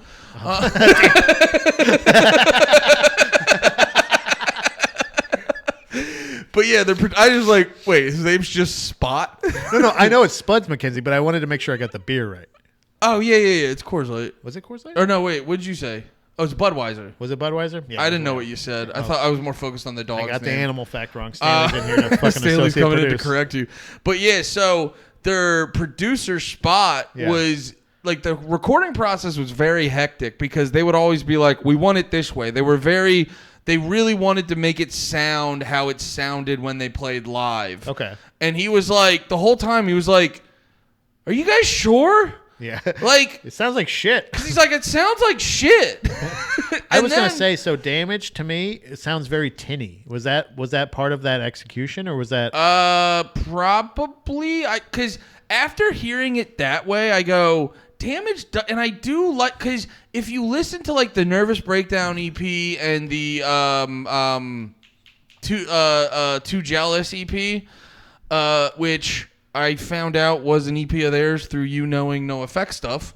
Too Jealous again. Yeah, Too Jealous again. And so if you listen to the Nervous Breakdown EP, the Too Jealous EP, there's also Six Pack, and then they did Louie and Damage 1, but that's more in the style of Damage. For as much as I love the cover of Viva Las Vegas, I hate that. I really don't like that album. Yeah, it's so crazy that you're saying that because that makes so much sense why I don't like that album because it has that fucking one of my arch enemies. Yeah, but no, dude, the production That doesn't even know I exist. That's so funny. The production on Damage was like a thing for me, but then when I heard it was weird because that was always my thing. Is like I always liked the energy of Bad Religion. Yeah. Because I remember being younger and like hearing the song Six Pack, I like identified with that because I always like identified with like the fucking Drunken Loser and things like that. So that one was cool. Rise Above always fucking ripped, but I was always just like. But if they just would have recorded it a little bit better. All these songs, like Rise Above, literally kind of fades in. It's Yeah. just they're just recorded badly. It does sound like, and that's really funny because it sounds like a live But- recording. Yeah. But in the context, I realized I never really listened to pre-Damage Black Flag. Listening to that, I go, yeah, but this stuff's way too sterile. Yeah. Like, dude, Nervous Breakdown EP, it's so funny how much it It's like- influenced people. It's so... Yeah. I'm about to have a nervous breakdown. You're like, really? My head really hurts. But if you hear, I remember when I saw Gallows cover that at Warped Tour, and I was just like, yeah, that's like, it's so like, Yeah. Dude, it's literally- like, Yeah, and I gotta be honest, like the Damaged recording's not perfect, but in the context of the previous releases, it's so much better in my opinion. Yeah. It has more life to it. Those other ones, they sound like they're like, you know, they're inspired by like 60s rock songs, and they're like, we're gonna put a little edge, but not too much. Yeah. Let's Yeah, not yeah. go too crazy. that's what I forgot about that. Yeah. You keep saying Six Pack, and I was like, I had an idea for us. I don't remember what it was. It was our Patreon idea. Let us know if you're interested in the Patreon idea where we drink beer and talk about songs, 12 packs and tracks. This, but with songs. Yeah. With beers, I mean. Yeah. Oh, this was a really funny thing. So they basically went through 3 lead singers before they got the Rollins, and their first show was at the Moose Lodge Hall in Redondo Beach, California, which pretty much all of their future lead singers were at the show. So just know that. Like, if you like a band and they're brand new, follow them around. No. You might get to play in the band. Not even just a brand new band. Like, think about Journey. Just be really good at being in the band. No, but literally, like, in the context of these, like, small punk rock bands, or, like, now hardcore's a little more popular, if they lose a member and you're just, like, around and they know who you are, they're like, he already knows all the songs. Yeah. He can play bass. You know what I mean? Like, all right, Stanley, you don't like my notes. You know what I mean? It's like, literally, if you hang out with a band, you might get to be in it. That makes a lot of sense why people hang out. Yeah. Their logo. Oh, this was another interesting thing with their logo. And it made me realize, I go, bands don't really have logos like they used to. Because, like, two reasons that they like the Black Flag logo, or the Black Flag logo developed, because they thought it was a cool symbol for anarchy, and it was really easy to spray paint around Los Angeles. Oh. And, you know, it's a really easy way to get it's like, you know, sort of viral marketing. I remember this being one of the punk rock folklore that I heard growing up, was that Henry Rollins got the Black Flag logo from the extermination shit or whatever, the spray, the bug spray. Got that to cover up a Marines tattoo that he had because he was dishonorably discharged. Oh, really? Yeah, I remember hearing that. That's interesting. And I can't remember where I heard that originally, but after that entered my head, at that point, it was just fact. And then that's when their logo was invented.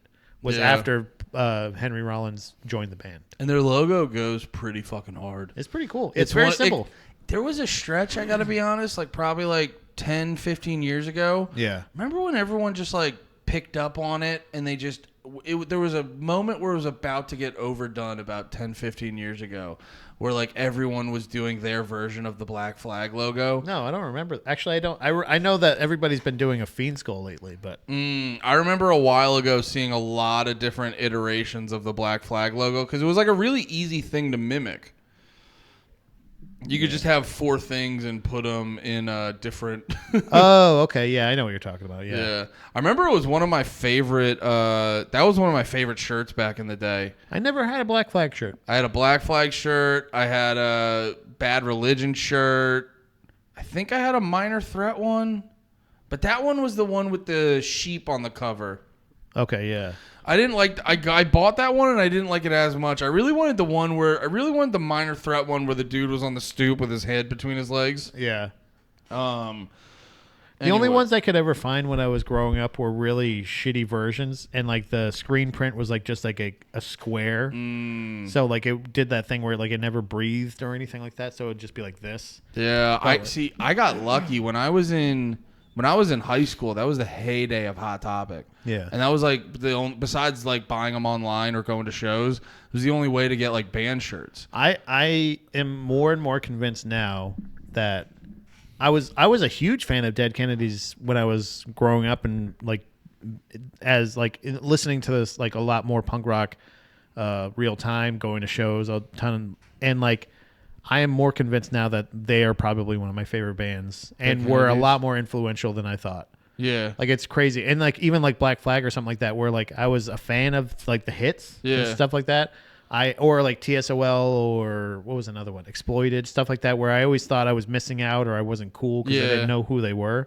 It just turns out they weren't my speed. I think that's just with age. With age, you start to like, because you do, when you're younger, you do go like, that's the cool band. I better like them. I see everybody wearing the Black Flag shirt, and I think, or the Fiend Skull or something like. Turns out I like the Misfits. Yeah.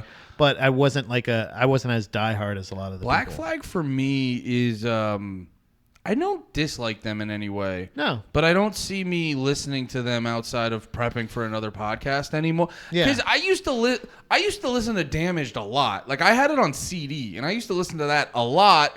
But they're one where I go, like, there's certain bands where you have a limit. And then it's like there's the Dead Kennedys where you just take breaks. There were so many. So it's so funny because I think I can't think of another band like this, but I've been familiar with and kind of a fan of Black Flag hits my whole life, but it's always a cover of a song. So like Gallows doing Nervous Breakdown or Sloppy Seconds doing TV Party. Like Rise Against has a really good cover of Fix Me. Yeah, that was just from the American Wasteland soundtrack, like stuff like that. Yeah. So like there's That soundtrack, by the way, fucking rips. and a Thrice has a really good Minor Threat, two really good Minor Threat covers. Minor Threat was another one that I listened to the fuck out of as a kid, but the music, it's the recording quality. It never hits the same. So like, I listened to covers, and yes, the Thrice one of because Seeing Red is such. I think Gallows actually did a Seeing Red cover. Now that I think about it. But they're not going to be Thrice's. Thrice's cover of I'm Seeing Red is better than Minor Threats. Also, got a lot of weight to it. Rage Against the Machines. I can't think of the fucking song. By who? In My Eyes. I had to go through the song in my head. You know that song? Mm-hmm. It's in my eyes. It's in my eyes. They do a great cover. Minor Threat covers. I love Minor Threat songs. I love Black Flag songs. I hate Minor Threat, and I don't hate Black Flag because I'm terrified of Mike Vallely. Is he currently in the band? Yep. I love Black Flag. I think they're great, but I would never pay to see them again, and I would never listen to one of their albums. But I would listen to their songs covered by other bands. Black Flag, I put it this way. Every time I listen to Black Flag, now don't get me wrong, there's definitely some songs on Damage that still hit, or they'll give me a little nostalgia, and I like it because of that.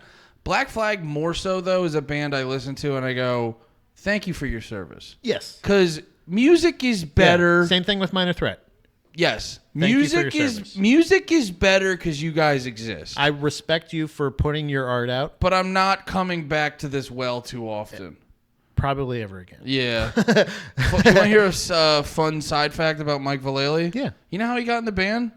Fought everybody else and won. He fought everyone outside of a 7-Eleven. Cage match. And like nobody else knew they were doing it. he Everyone won. else is getting gas. He's like, if I beat everybody else here, I can be in the band. They're like, you can just be in the band. He's like, but if I beat everybody else, I can be in the band. I right? have to fight you. He won King of the Road. They're like, why are you doing this? I'm almost stop. Just all of Black Flag's like crying, like Mike, stop. Stop punching me. They went on. I forget the year, but they went on another tour, and one of the original singers who wasn't Keith Morrison or. I'm sorry, not Morrison, who wasn't Keith Morris or Henry Rollins was singing, and he like fucked up somehow, and like Mike Vallely was the tour manager. Now I don't know how he became the tour manager. I just never have him in charge of responsibilities. That's crazy. see. I actually peg Mike Vallely as like a regular dude who has that moment, like the dude in SLC Punk. Like he's a normal dude until you like turn the switch on. Take his glasses off. Yeah. But no, he was like the tour manager. That's and crazy. then the dude was like fucking up, so they kicked him out of the band. And which just feels like a long con because then Mike Vallely was like, I mean, I guess I'll be the lead. I'll fill in for You know now. what? I guess I'll be the lead. I mean, I know all the words. Yeah, like he did the thing, he like manifested it by being like every other lead singer is just at every show, so I'll just be the tour manager, so that way. Yeah. He's probably like I'm hedging talking my shit. bets. He's probably talking shit to the band. He was like, brother, you can't hit the fucking notes. Did you forget? Did you say flip me? Did he What did he say? Did he say rise a bug? Flicks me? It's not the fucking song. Like Netflix? What is he talking about? Is he fucking around? Dude, I literally think he just said 12-pack. It's not 12. It's not 12-pack. It's 6-pack. It's 6-pack. It's on. I don't know. I mean, you're the band. You guys handle I'm it just however here to you guys manage think. it. I'm just letting you know what I see. Look, we got Cincinnati tomorrow, and then we got to go to Kentucky. So I mean, you guys do what you think is right. What do you guys think those guys deserve? So we're still in the era of Morris. This tidbit was very funny to me. So Morris eventually quits the band. Yes. You want to know? You want to know why he quit? Because he's too gay. 2 reasons. No, he's actually kind of cool in this. Oh. One, creative differences, and also That's not cool. he was freaking out on a lot of cocaine and speed. All right. I go, I'm softening on the guy a little guys, I gotta be honest. I'm on a lot of cocaine and speed. I'm gonna have to take a break from bit. the band. Stop. That's awesome. Yeah, I thought that was really funny. I gotta tell you, there's nobody I'm less like than that guy.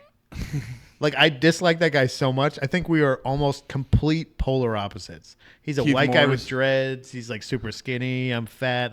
He's short. Yeah. I'm tall. I don't have a lot of patience for a white guy in dreads. I mean, he's got almost- a it's- bald spot with dreads. I hate a bald spot that's with dreads. nuts. I hate him so much. Yeah, I think there's definitely, I'll be straight up. There's times white lady in dreads works. Like, there's definitely times. It's We've all not seen Indica Flower. a couple times. I've seen her once or twice. Actually, fucking Instagram was showing me AI footage of her. I was like, this is getting weird. Yeah, we got real footage. That's I was like, plenty you fine. know she does a lot on camera. She does a lot. You actually don't have to AI this one. We don't have to fake anything with that one. Yeah. Like, I saw an uncomfortable one of, like, Caitlin Clark AI video of her, like, taking her top off. That was uncomfortable, but you're like, Who's Caitlin Clark?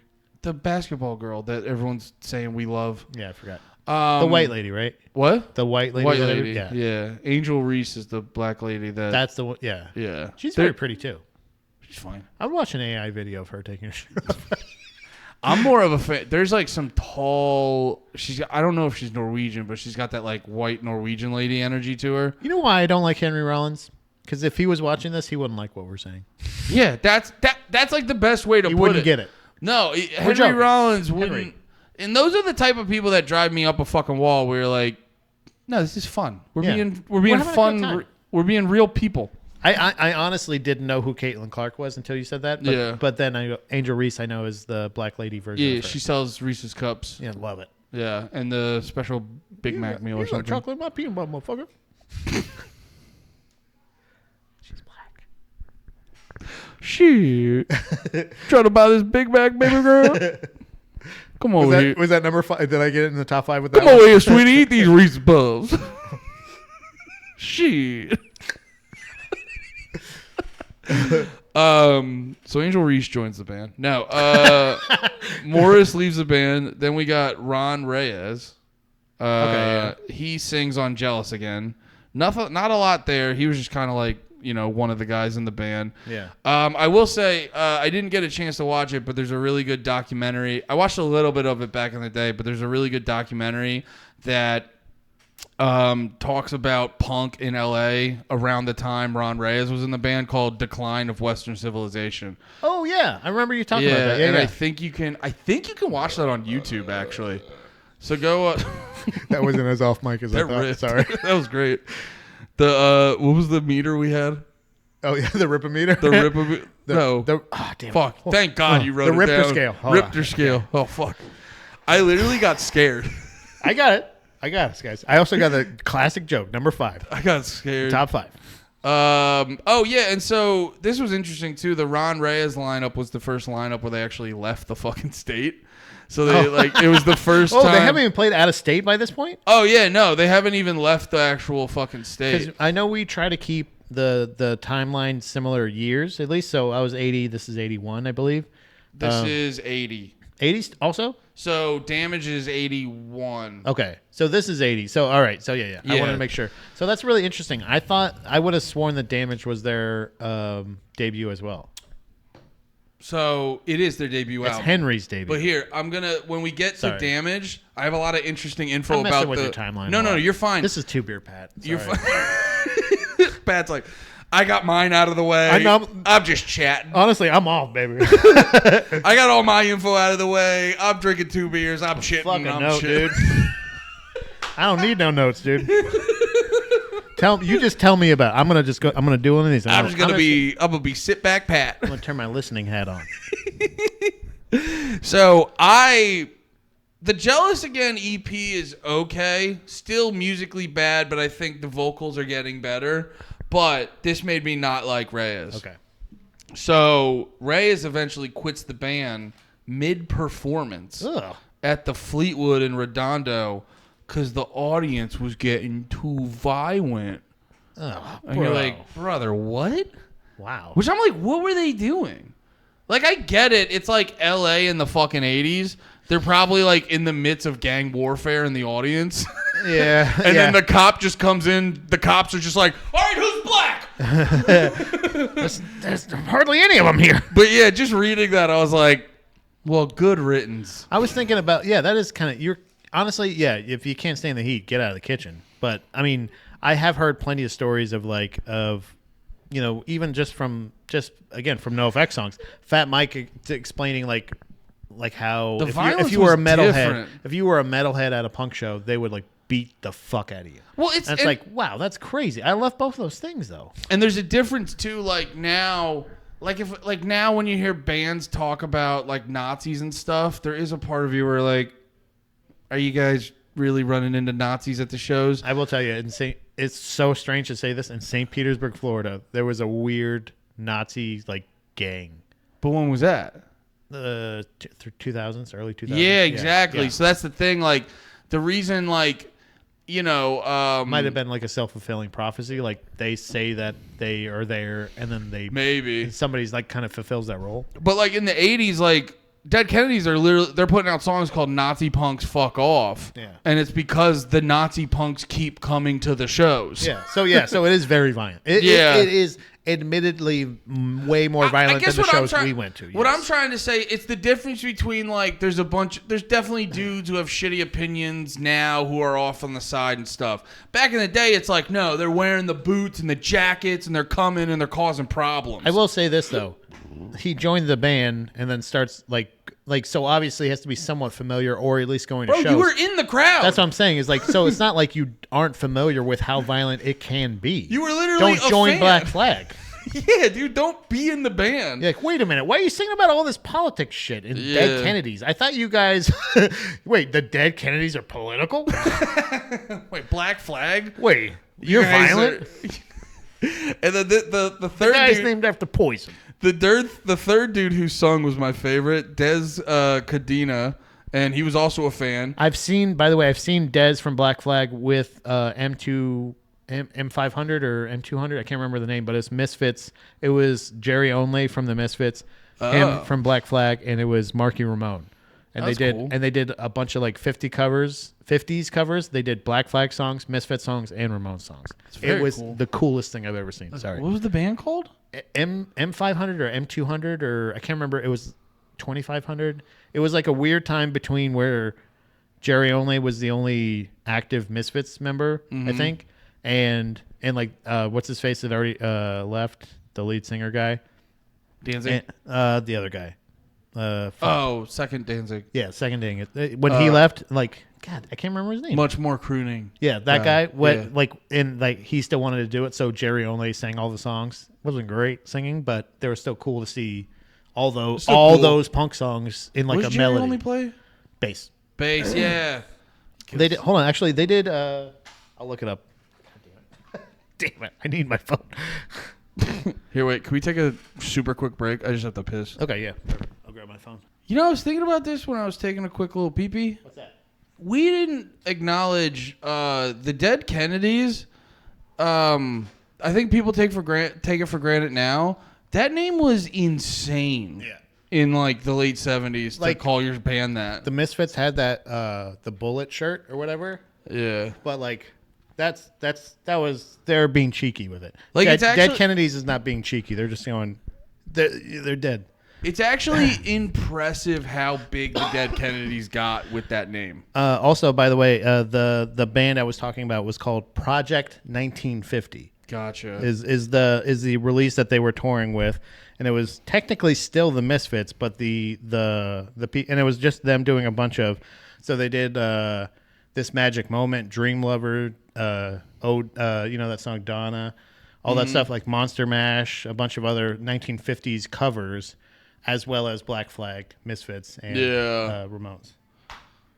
That album art is awful. Yeah, it's terrible. Oh my god. It's like worse than like South Park. It's like in fucking. Well, Jesus, that's bad. Okay, so Des Cadena, he joins the band. Crazy.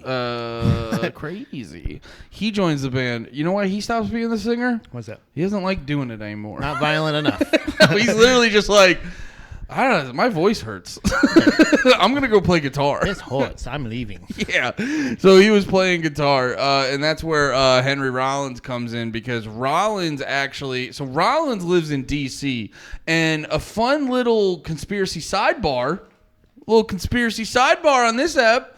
Rollins is living in Washington, D.C. He's in his band SOA, State of Alert, which I said earlier, very good. They definitely go really fucking hard. They're one of those bands where it's like 10 songs, 8 minutes. You know what I mean? Yeah. Really fucking good. So here's the conspiracy sidebar. SOA drummer Ivor, cool name, Ivor Hansen's dad. He was a top admiral in the Navy. The family shared living quarters with the vice president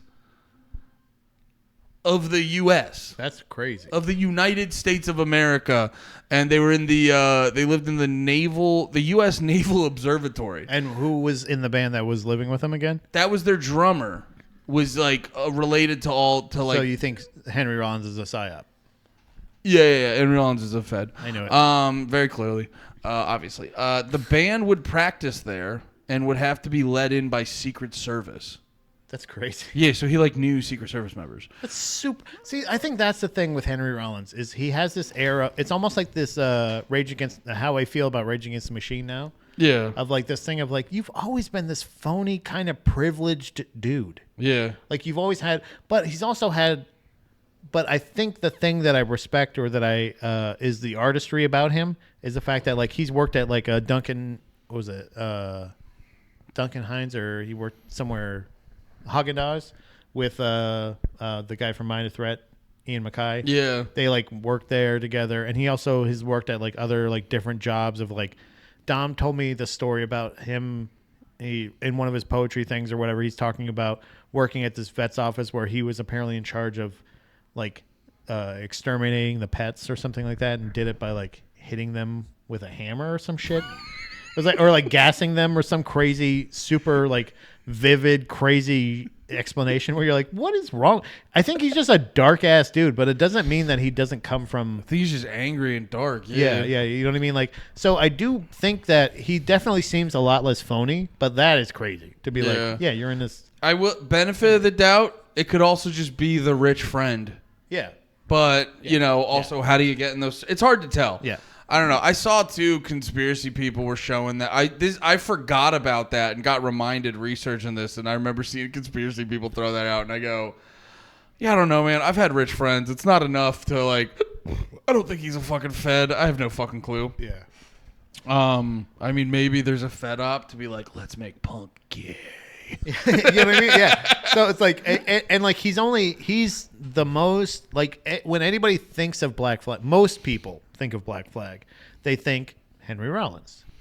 Yeah. Like that's the era they think. When I bought I bought those tickets in Reading a couple years ago, I was like, oh yeah, Black Flag, fuck yeah, dude. And I bought them. I was like, oh no, their lineup's dead.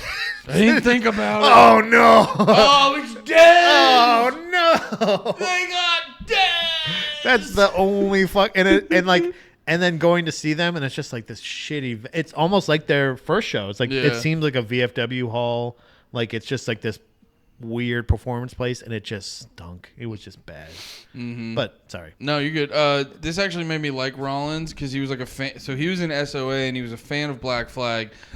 They did a show together, and he kind of like was like a fan, being like, Are you guys gonna play Clocked In tonight? You guys hiring? Are you guys playing? And then they were like, yeah. And then Dez heard that, and he was like, you like the band?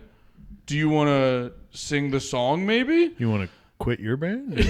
And then they let him like sing the song, I think. Something like that. Mm-hmm. Yeah, they let him sing the song, and they were like, Dez was like, this is pretty good, right? Maybe you should be the singer. And so they had him like try out and stuff. What are your thoughts on violence, Henry? I used to stomp puppies to death at my last job. What's your thoughts on being aggressive and over the top?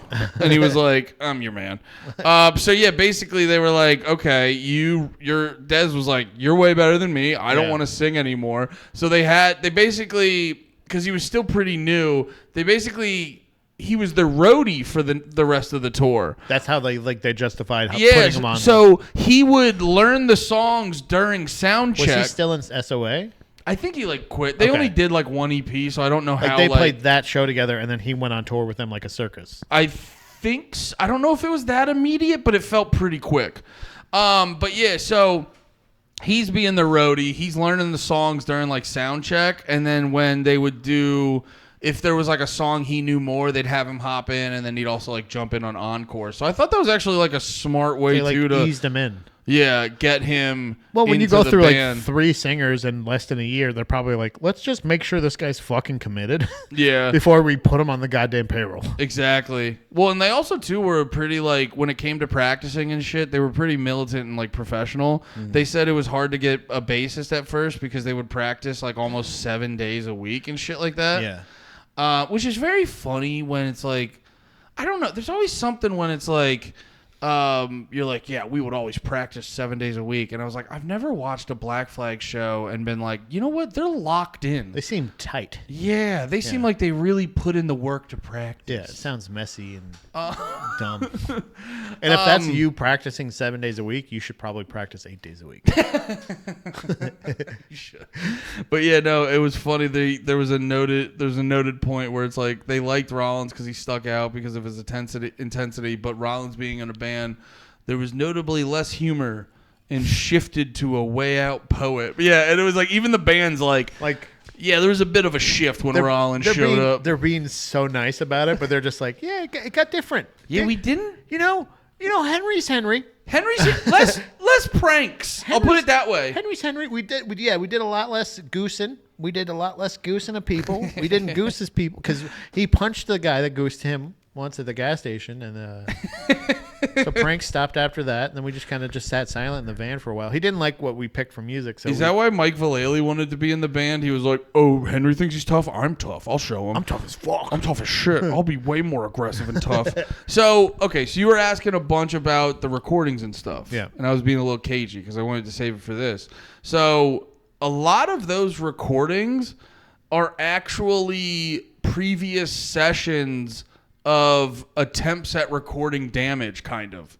Really? Yeah, so they actually recorded almost all of Damage with Dez or Ron Royer. I forget which one. Oh. Yeah, okay. Dez, yeah. So like So the vocals and the that wasn't recorded at the same time. They were like they recorded all of that way before with a different vocalist? They eventually recorded all of Damaged, and then later Henry Rollins came in and overdubbed his vocals. Ah. Yeah, and but no, it's funny because a lot of like Nervous Breakdown is just a lot of shit that they were like, we're not going to use this as our first release. Yeah. And then Jealous again, it's kind of a very similar thing. Yeah. It's like we're not going to use, and then actually it's funny you can hear. So they have the 6-pack EP. That's like 6-pack, obviously, and then maybe one other. But like that's interesting where you're like, oh, this was supposed to be Damaged, but what's it like without Rollins? Oh, okay. Yeah, Yeah. So, so- it's the same idea where they're essentially putting out singles with a different singer, and then the full length is going to be a different singer. They're not Yeah. re-releasing those singles. Well, Oh, brother, you got a sixth sense for this okay, stuff. I'm doing good. No, it's just I threw my notes on the floor. You saw that. I did. This is all coming up from here. I did. I saw Okay. it. Yeah, so a lot of this stuff, a lot of the releases before Damaged are them actually trying to write Damaged and then like coming up with like other shit or whatever. Yeah. And then it's like, oh, we're actually going to save this for the release, put this on the Nervous Breakdown EP. It's like stuff like that kind of. I got the vibe at least. Yeah, and then they did Louie, which I figured out. You know, there's like 1,000 covers of Louie. So I think it's like the most covered song ever. that might have been the first ever public domain song ever. You know what I mean? Like how stuff comes into public domain after a while. Like Pooh Bear. That might have been like one of the first. Because I think about that a lot when I watch.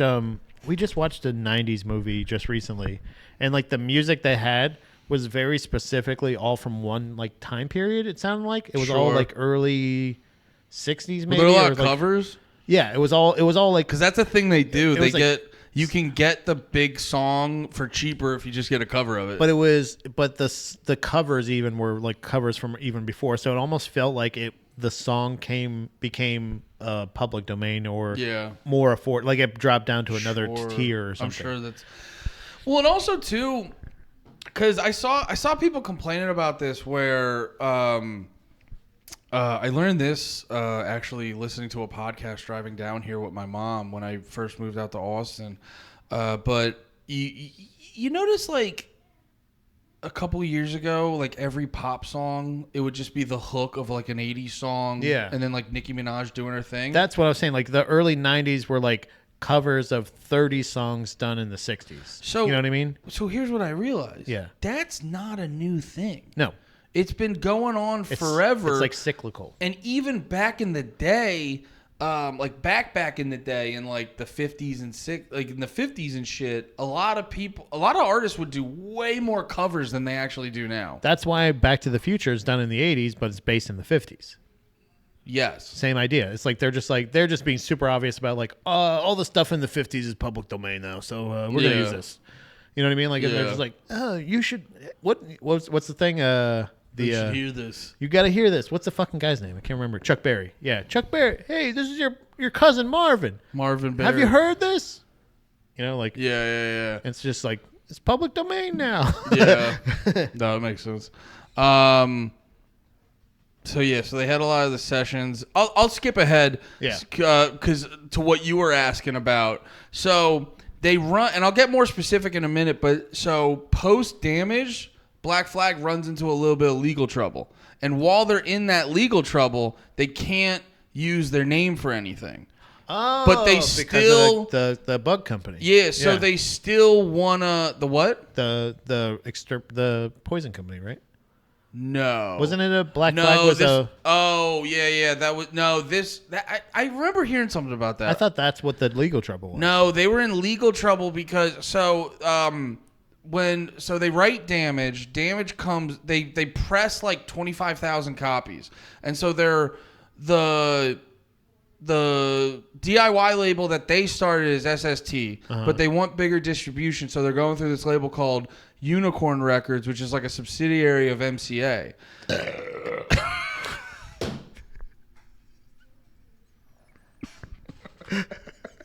Good point. This is Three Beer Pat. Three Beer Pat's here. Sorry, guys. No notes, 3 beers. No notes. 3 beers. I'm off, baby. I clocked out last like fucking 30 minutes ago. I tell you what. Dude, it's the way you sold it. You sold it like you were gonna say something. You've said yourself, I'm a very funny burper. You said it like you were gonna say something thoughtful, and then you just burped really hard. That was so funny, dude. Okay. Okay. Woo! Sorry. Like and subscribe. Like it's So yeah, that was a subsidiary. So stupid. It was a subsidiary of MCA. yeah. And then when they were like, okay, we're gonna put out this album, and then the owner of MCA listened to it, and he was like, "What is this garbage? Yeah. This is just awful." MCA refused to distribute it. Al Bergamo, he was a big Bergamo. He was the president of MCA because of the lyrical content. And in a LA Times interview, I think it was LA Times, he goes, "I'm not the kind of guy who believes in burning books," which is a great thing to say right before you're about to ban something. Before you're to Just burn the it's- fuck out of a book. I was thinking about this when I was writing down this quote. I go, "Hey man, if you're into freedom of speech, do that. Don't bring up book burning. But if you're in, if your mindset is like, it's my company, if I don't like it, I won't release it. Then Perfectly just fine. fucking say that. Perfectly fine, but just don't say how much you believe in free speech before you limit speech. It's just irritating when you're like, I believe in this thing. Yeah. But sometimes, But not like If it this. affects me, I don't believe it. You're Yeah. like, then you don't believe it. Anyway, he goes, "I'm not the kind of guy who believes in burning books, but this record really bothered me. As a parent with 2 children, I found it an anti-parent record, past the point of good taste. I listened to it all last weekend, and it just didn't seem to have any redeeming social value." So you know what Black Flag did? They tried to like get their records and like release them themselves. So they actually had an interesting idea where they had a sticker that it said, as a parent, I found it an anti-parent record as like a review. And they went on all the albums and covered the MCA logo with those. Oh, that's so fucking cool. And so, but then, so the dude's like having this whole moral quandary about it. And then it came out later. It had, like, the dude didn't actually care. They just, I forget the specifics, but they just realized because Unicorn Records, a subsidiary of MCA, Loud Burp, they were in massive debt. So they were like, there was, for some reason, I forget exactly why, they were like, if we release this, we'll lose a shit ton of money. So he just made up a thing so they didn't have to release Damaged. That's so funny. He just made something up, and they were just like, and like they got so like it became a fucking just marketing tool for them. Yeah, and then it helped them out. And then the funny part too was they were fighting. So that goes back to, you were asking about all those original sessions. So they didn't say specifically why they released it, but I'm assuming they got all this. They had this recording called "Everything Went Black," which they didn't. Now, if you get it, it has Black Flag's name on it. But at the time, it just said all the band members' names on it. Oh. And it was all just like outtakes and demos and old sessions and shit like that, which I think that was just them being like, we're tied up in legal bills. We got to put something out because this fucking company's suing us, and we can't put out anything under our band name. Yeah, but we need money for them to pay for our legal fees at least. But at least they were able to put out their music. They just couldn't use their name. Yeah. But you know what got them out of the suit? It's just the MCA didn't want to deal with Unicorn Records anymore, and then Unicorn Records just went out of business. And it's the only reason why they got out of the suit. That's it. Yeah, that's it. Just because Unicorn Records went out of business. Fucking assholes. And then they were able. Waste of time. What a fucking huge waste of time. Yeah, it's our legal system is just set up so like people with money can fuck over vulnerable people. It's retarded. Just like the DMV. Just like the DMV. Yes. But yeah, I said it before. They recorded backtracks. Rollins overdubbed them. Unicorn Studio. They lived and rehearsed in there. I said this earlier on the other. Did they have a bathroom? Because we remember from the Guns N' Roses episode, not a bathroom. I got the vibe that they did have a bathroom. Okay. There was no specific confirmation, but I got the vibe. This was the thing I said earlier too, that like I kept seeing pop up that was just absolute bullshit, where they were trying to be like, drummer had this cool thing where he would wear bracelets and it really like influenced the sound. And it's like, I've listened to this record 1,000 times. It didn't. He's just a dumbass. Yeah. He just kind of ruined a couple of recordings and it didn't sound good. Yeah. I told the whole thing about distribution. Yeah, I really thought the whole like as a parent, I found it an anti-parent record was such a like clever move. Yeah. To be like, because that was like a thing. I was talking to someone about this, about like the parental advisory stickers. The PMRC, yeah. Yeah, and like I was talking to someone and they were like, yeah, dude, when I was younger, I would get an album. He's like, the only reason I ever bought the original NWA album is because they had a parental advisory sticker on the front. I remember the Pennywise Live at the Key Club album, I think it was called. It was and you know me, I love a live album because it's like a best of, and you also get to hear kind of what they would sound like live. Like the real organic experience. Like what they would be like. Yes, it's produced and it's going to be zhuzhed a bit, but it's still going to be at least real enough to be like, and it's also giving you their hits. Yeah. So I remember getting that, and it had a parental advisory thing, I think, on it. On the thing, and I bought it at a Walmart. That was the craziest thing. Really? I don't know why this stood out to me so much. What year was this? Whenever that album came out, I don't know. Because there was Live a at the year. Key Club. There was a year specifically I remember where Walmart was like, and I'll tell you, we're not selling any more parental advisory shit. That's what I thought, and I remember seeing this there, Pennywise Live. Yeah, Live at the Key Club, 2000. Mm-hmm. So this is 2000. So like you see, kind of the front. It's like a collage of. Oh, I remember that one. Yeah. Right? So it's like a collage of a bunch of live pictures and stuff like that. And even the album itself was not edited, which was awesome. Yeah. So, I was looking through the book, like listening to the album, stuff like that, and I remember very vividly. There's like on one page, there's a lady flashing her titties. Nice. And it was uncensored. It was just titties. And I was just like, I just bought this at fucking Walmart. This is incredible. And like it was, and I, like you said, it was unheard of at the time to not only get one that had the advisory because that was the thing. There was, in our day, Back in our day. we would find a CD and it would either be labeled edited. Do you remember that? And it was an edited version. It would happen more often with singles than it would full lengths, but popular full lengths would be Rap where was they where they would just change the whole. No, edited. They would just turn the music down. They would just edit out. Oh, the dude, words. no! Like in rap, a lot of times, because my dad got yeah, me. yeah. Dude, The Eminem, clean version, yeah. bro. I was at the gym the other night. I mean it. I really was. I was at the gym the other night, and they were playing Straight Outta Compton. Dude, I haven't heard the edited version of that. They don't censor it. They just change the lyrics. Oh, okay, yeah. To me, I think they would do either one. Yeah. Eminem was real good for that too. Yeah, I didn't mind his. His were still pretty funny. His though. were still pretty good. Yeah, but His were kind of like, and it's not even just because I've heard the original so many times. There are lines in like the edited or the rewritten Straight Outta Compton where you're like, that's clunky as hell. yeah, it doesn't play. It's like watching a movie on TBS. Yeah. Like a rated R movie on TBS is bullshit. Those would rip though. I remember watching Pulp Fiction on FX. You floppy monster sucker. Bro, I wish they would release those on like DVD or something. Like that The version. like network television version of fucked up movies. You guys were just talking about softcore porn on Panties, and that doesn't sound like us. And I wanted to chime in so bad, but I know so much about softcore porn.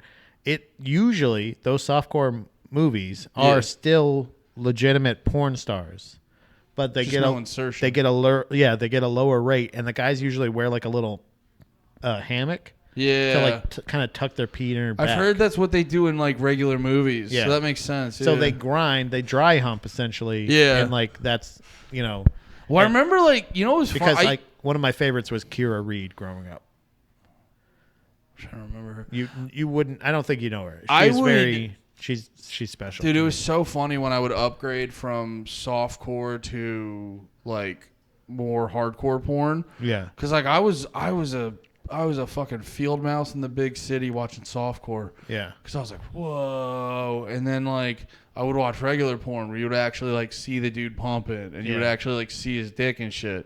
And then I'd go back to the softcore and I'd be like, wait a minute. Why doesn't this work anymore? Why do you just? I was like, that's not how you have sex. You don't just like be up in don't her go- and then like grind.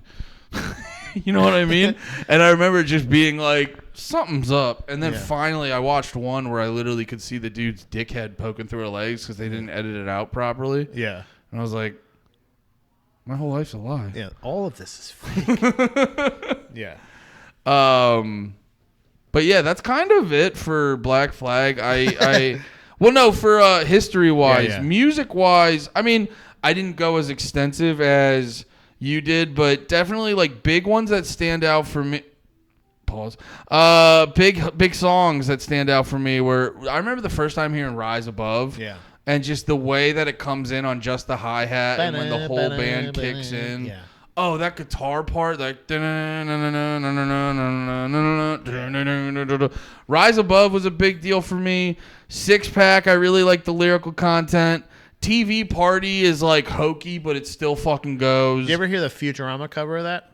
Futurama? Dude, they did so. Yeah. Wait a minute. Yeah. Yeah. At the end of an episode, I think it was the episode where I believe it was when Bender was on All My Circuits.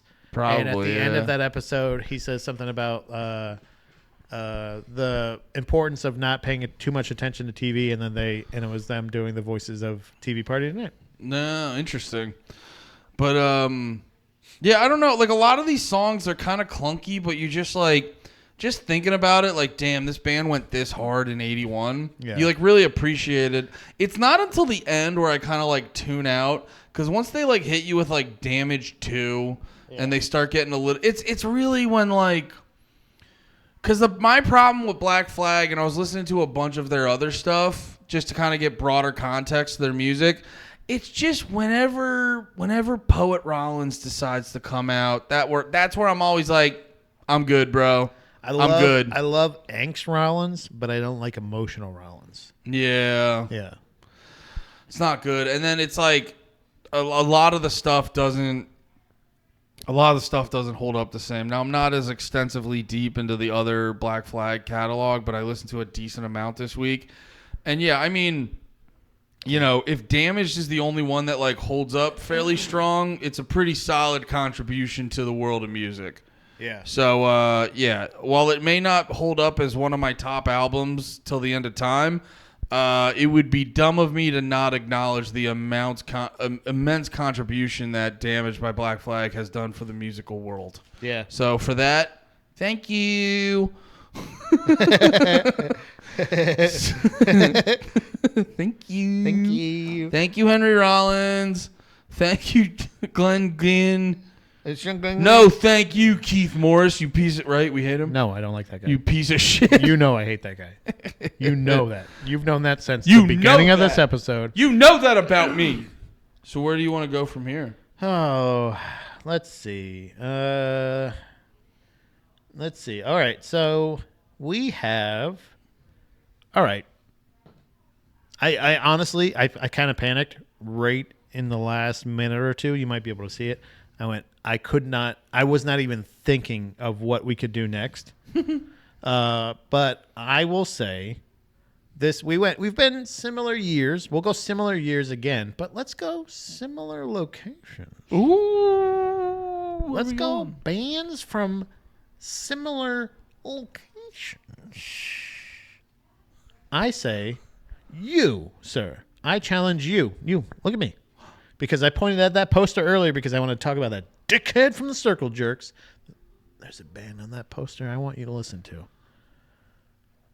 July 15th? No! That's a date, you fool.